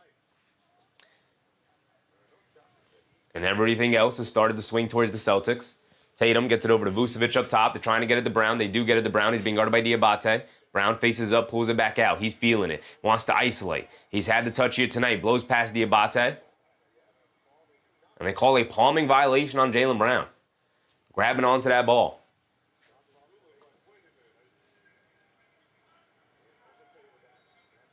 Absolutely a carry by Jaylen Brown. Surprised they carry. Surprised they called it. You know they don't typically call those violations in the NBA, but they hit Jaylen Brown with it, and it was indeed a carry. Ball has it on the right wing, pulls it back out, being guarded by Tatum. Cross-court pass to Diabate, fakes the handoff, keeps it. Diabate trying to get it to Miller. Good ball denied from Pritchard. Now they get it over to Miller. Crosses back over on the rescreen. Step back, left corner three from Miller. Can't get it to go off the back of the rim. Miles Bridges secures the loose ball rebound, tries to save it over to LaMelo Ball, but it does not matter. Bridges was out of bounds, and the ball's going to go back to the Celtics. Van Blythe said, Tatum, do one more thing. Andre Carlos with Devondre. How many rebounds did Tatum get? Tatum had 4 rebounds, brother. 4 rebounds, 4 assists for Jayson Tatum, along with his 21 points. Derek White walking it down the other way, being guarded by LaMelo Ball. They get over to Brown, being guarded by Bridges. Brown, over the top pass. Derek White catches, pump fakes. Coming to his right off the Tatum screen. Pulls it out, swings it out to Vucevic. Left corner three for Vuce. He's been ice cold tonight. Remains ice cold. Shoots up an air ball, but the ball finds its way to Pritchard. Shot clock winding down. Brown's got to go fast. Step back three over Grant Williams. Gets blocked, and it ends up being a shot clock violation. Brown wanting the foul call. Does not get the call, though, and it ends up being a turnover. Ball back to the Hornets here, but it's not enough to get defensive stops. They've got a defensive stop on 2 of their last 3 defensive possessions here, but you got to string together, especially at this point in the game. You got to string together stops and scores. Not enough. It's not enough. Ball has it up top. They get over to Knipple, curling off the screen. Pump fakes, foul line, pull-up jumper for Knipple. Rattles it in. Almost popped out, but he got it to drop down. It's an 8-point game. Celtics walking it down the other way. 3 minutes to go. Game far from over, but the Celtics have all the momentum and the advantage. Pritchard crossing over to his right, now back to his left, off of Brown screen. He's trying to get it to Brown against the rookie. They do. He spins to his right, blows past him, down the lane, gets caught in the air, sees a double, kicks out to Tatum. He pump fakes. He'll take the lane and knocks down the reverse layup. Here comes LaMelo Ball, bringing it down. Gets it over to Bridges, being guarded by Pritchard. He spins off of him, takes the baseline, pump fakes, got nowhere to go, gets it down low to Diabate, pulls it out, kicks out to Grant Williams, a 3 over Tatum. Grant Williams in and out, and stays out as Vucevic secures the rebound. Good box out from Pritchard on Diabate there. And here comes Payne Pritchard bringing it down. He has it up top, being guarded by LaMelo Ball. And a 10-point lead with 2:30 to go. Time winding down for the Hornets here. The game has very much slowed down to a half-court game, and the Celtics taking full advantage. Brown down the lane, leans in, fall-away jumper over Knipple, rattles it in. Might be a bit of a dagger. It's a 12-point game. Jaylen Brown looking to ice this one out. 35 points for Jaylen Brown. He has taken 29 shot attempts. He's putting them up there, but he's trying to ice this one out. Sometimes you just got to get the ball in your hands and make a play, and that's what Jaylen Brown has decided to do here tonight. Bridges one-on-one against Pritchard, throws up a contested floater, can't rattle it in, a rebound to Tatum, and the Celtics will bring it down, and this one is winding down for sure. Derek White has it on the left wing. Going to get it back to Jaylen Brown, being guarded by Knipple. He goes quickly in the paint, kicks it out to Vooch. He puts up the right corner 3, and he misses yet another one. Vucevic now 1 for 10 from the field here tonight. He's been absolutely horrendous on the offensive end of the court. But the Hornets have yet to be able to take advantage. Con Knipple misses the pull-up left wing 3. It goes out of bounds. It's going to stay here with the Hornets, though. 1:36 to go. And time winding down, not on their side. They're going to need to be able to jack up a bunch of threes while also hoping that the Celtics rush or get turnovers or miss a bunch of shots. And they're going to need a bit of a prayer in order to pull this one off. Buzzer Beater said 178 likes, 950 watching. Come on, guys, hit the like and subscribe. Appreciate you, Buzzer Beater. If you guys are enjoying the show so far, hit the thumbs up button and like the stream. I'd very much appreciate it. Best thing you can do to show support. Appreciate you guys just for hanging out with me tonight, though. Nimi Keita is back in the game for Vucevic. They get it into LaMelo Ball. They swing it out to Miller. Miller swings through to his left. He's going to drive it down in the lane. Throws up the floater. Got it to go for Brandon Miller. Derek White and the Celtics will walk it down the other way. They want to wind down as much time as possible. They're holding on to a 10-point lead. Derek White coming to his right up the Brown screen. They want to get it to Brown against Ball here. And they call a foul on LaMelo Ball holding on to the jersey of Jaylen Brown. 4 fouls on him. Chris Kicks, what's up, Chris? LaMelo is such a clown. All he does is pull on jerseys. Looks like such an idiot when they show replays. Every player does it, brother. It's one of those small things that players do to try and gain the advantage. What you do is pull on the jersey and then let go of the jersey before the play is initiated. Miles Bridges picks up a technical foul. All right, 1:15 to go. The game was, already trending towards being over, but picking up the technical foul there is not the greatest thing to do. George Person said, thank you for the stream tonight, Sheffy. Thank you for hanging out with me tonight, George. Front flips. What's up, front flips? Brown misses the technical free throw.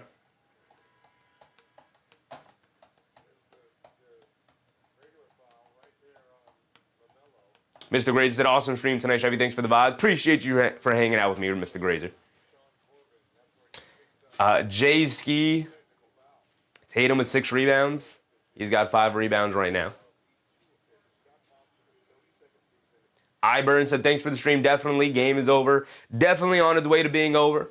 Nothing is impossible. 1:15 to go. I've seen crazier comebacks happen, so I'm not counting the Hornets out yet. But it seems like the Hornets are starting to fade. Like, they're starting to lose belief that they can make this comeback happen.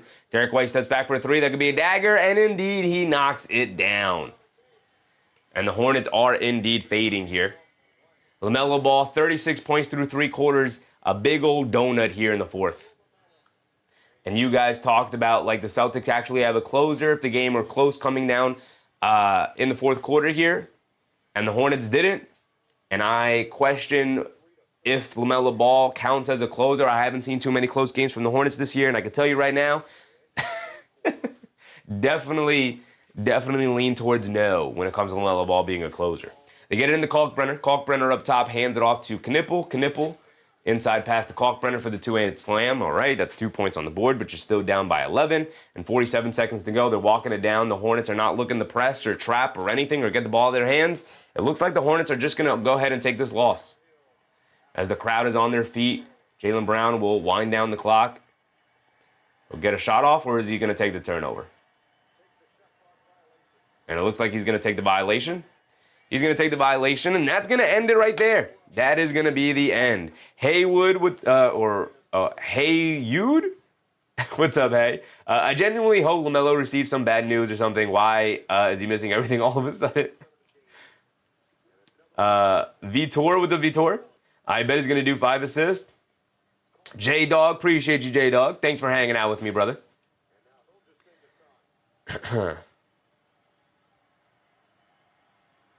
Sean Sewell, what's up, Sean? Celtics winning it all. They definitely got an argument to do so, for sure. Foonpay, due to Daily, appreciate you. Kenneth, appreciate you, brother. And the Celtics do indeed walk away with an 11-point victory. 113-102 is indeed the final. Now, before we fully log off, let's go around the league and see what else has transpired tonight.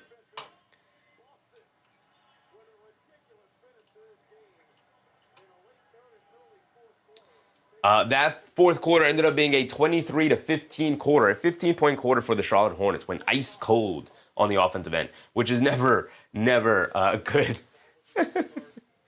The Warriors and the Kings have tipped off. They're locked in a tight one so far as they are approaching the end of that 1st quarter. As far as the late night games, we will not see the tip-off to Thunder Lakers or Mavericks Clippers, and obviously won't see the tip-off to Rockets Suns, which is an 11 p.m. start time. It's only 10:30 here on the East Coast. But Reason, what's up, Reason? I'm new to the chat. This is my second viewing. Play-by-play is dope. Keep up the good work. Cool hat. And you gotta stop the Celtics hate. I haven't hated on the Celtics all night. I can't control what people say in the chat, brother. I have been very complimentary of the Celtics tonight. Very complimentary. Shout out, Reason. Appreciate you, brother. As far as the rest of the slate NBA games tonight, the Bulls dominated the Wizards. Timberwolves dominated the Pacers. Nets barely beat the Bucks. The Raptors dominated the Heat. Love to see the Raptors win, absolutely. Need them to get that 6th seed so the Knicks get an easy first-round matchup. The Celtics beat the Hornets. That's the game, obviously, we watched and covered here tonight. And only 15 points scored in that 4th quarter for the Hornets is not good. 35 points scored in both the 2nd and 3rd quarter for the Celtics. And there's your game. And the Pelicans ended up beating the Jazz. 156 points for the Pelicans. My goodness. But that's going to wrap us up right there. Appreciate you guys. As far as tomorrow's schedule, tomorrow we have Hawks, Cavs we could watch, Timberwolves, Mavs, Bucks, Pistons, Grizzlies, Nuggets, Blazers, Spurs, no Wembanyama likely. Thunder, Clippers, late night game, Mavs, Suns. So it looks like we're going to end up watching Hawks, Cavs tomorrow. So our game tomorrow will be Hawks, Cavs. This is the game we will be tuned into and watching tomorrow. Should be a fun one, should be a good one. Both teams battling for playoff positioning, so it's going to be important for both sides to play well. The Cavs may just be content in sticking with that 4 seed, so they might still be sitting some guys out. Hopefully now we get a good game between the Hawks and the Cavs. But with that being said, so tomorrow's game is a 7 p.m. start time, EST time, Eastern time for me. So I will be live at 6 p.m. 6:30 p.m. EST for our usual pre-game rundown. But with that being said, I appreciate you guys. Bryce, Brian Jacobs, Queen, Gregory, Dr. Betts, what's up, Doctor? Gleiss, what's up, Gleiss? Appreciate you. Eric C, as usual, Estelle, all the new subscribers, all the new viewers, appreciate you guys. Joe Ranger, appreciate you. Kenneth, thank you guys for hanging out with me today. Final score, 113-112. Shout out to all of the channel members, whether you were gifted a membership or you decided to become a member all on your own. I appreciate your support nonetheless, and I appreciate everybody's support here tonight. Thank you guys for hanging out with me. Like I said, we'll be live tomorrow for Hawks versus Cavaliers tomorrow. So with that being said, remember guys, brush your teeth before bed, stay hydrated, and I'll catch you on the next one. Good night, everybody. Bye.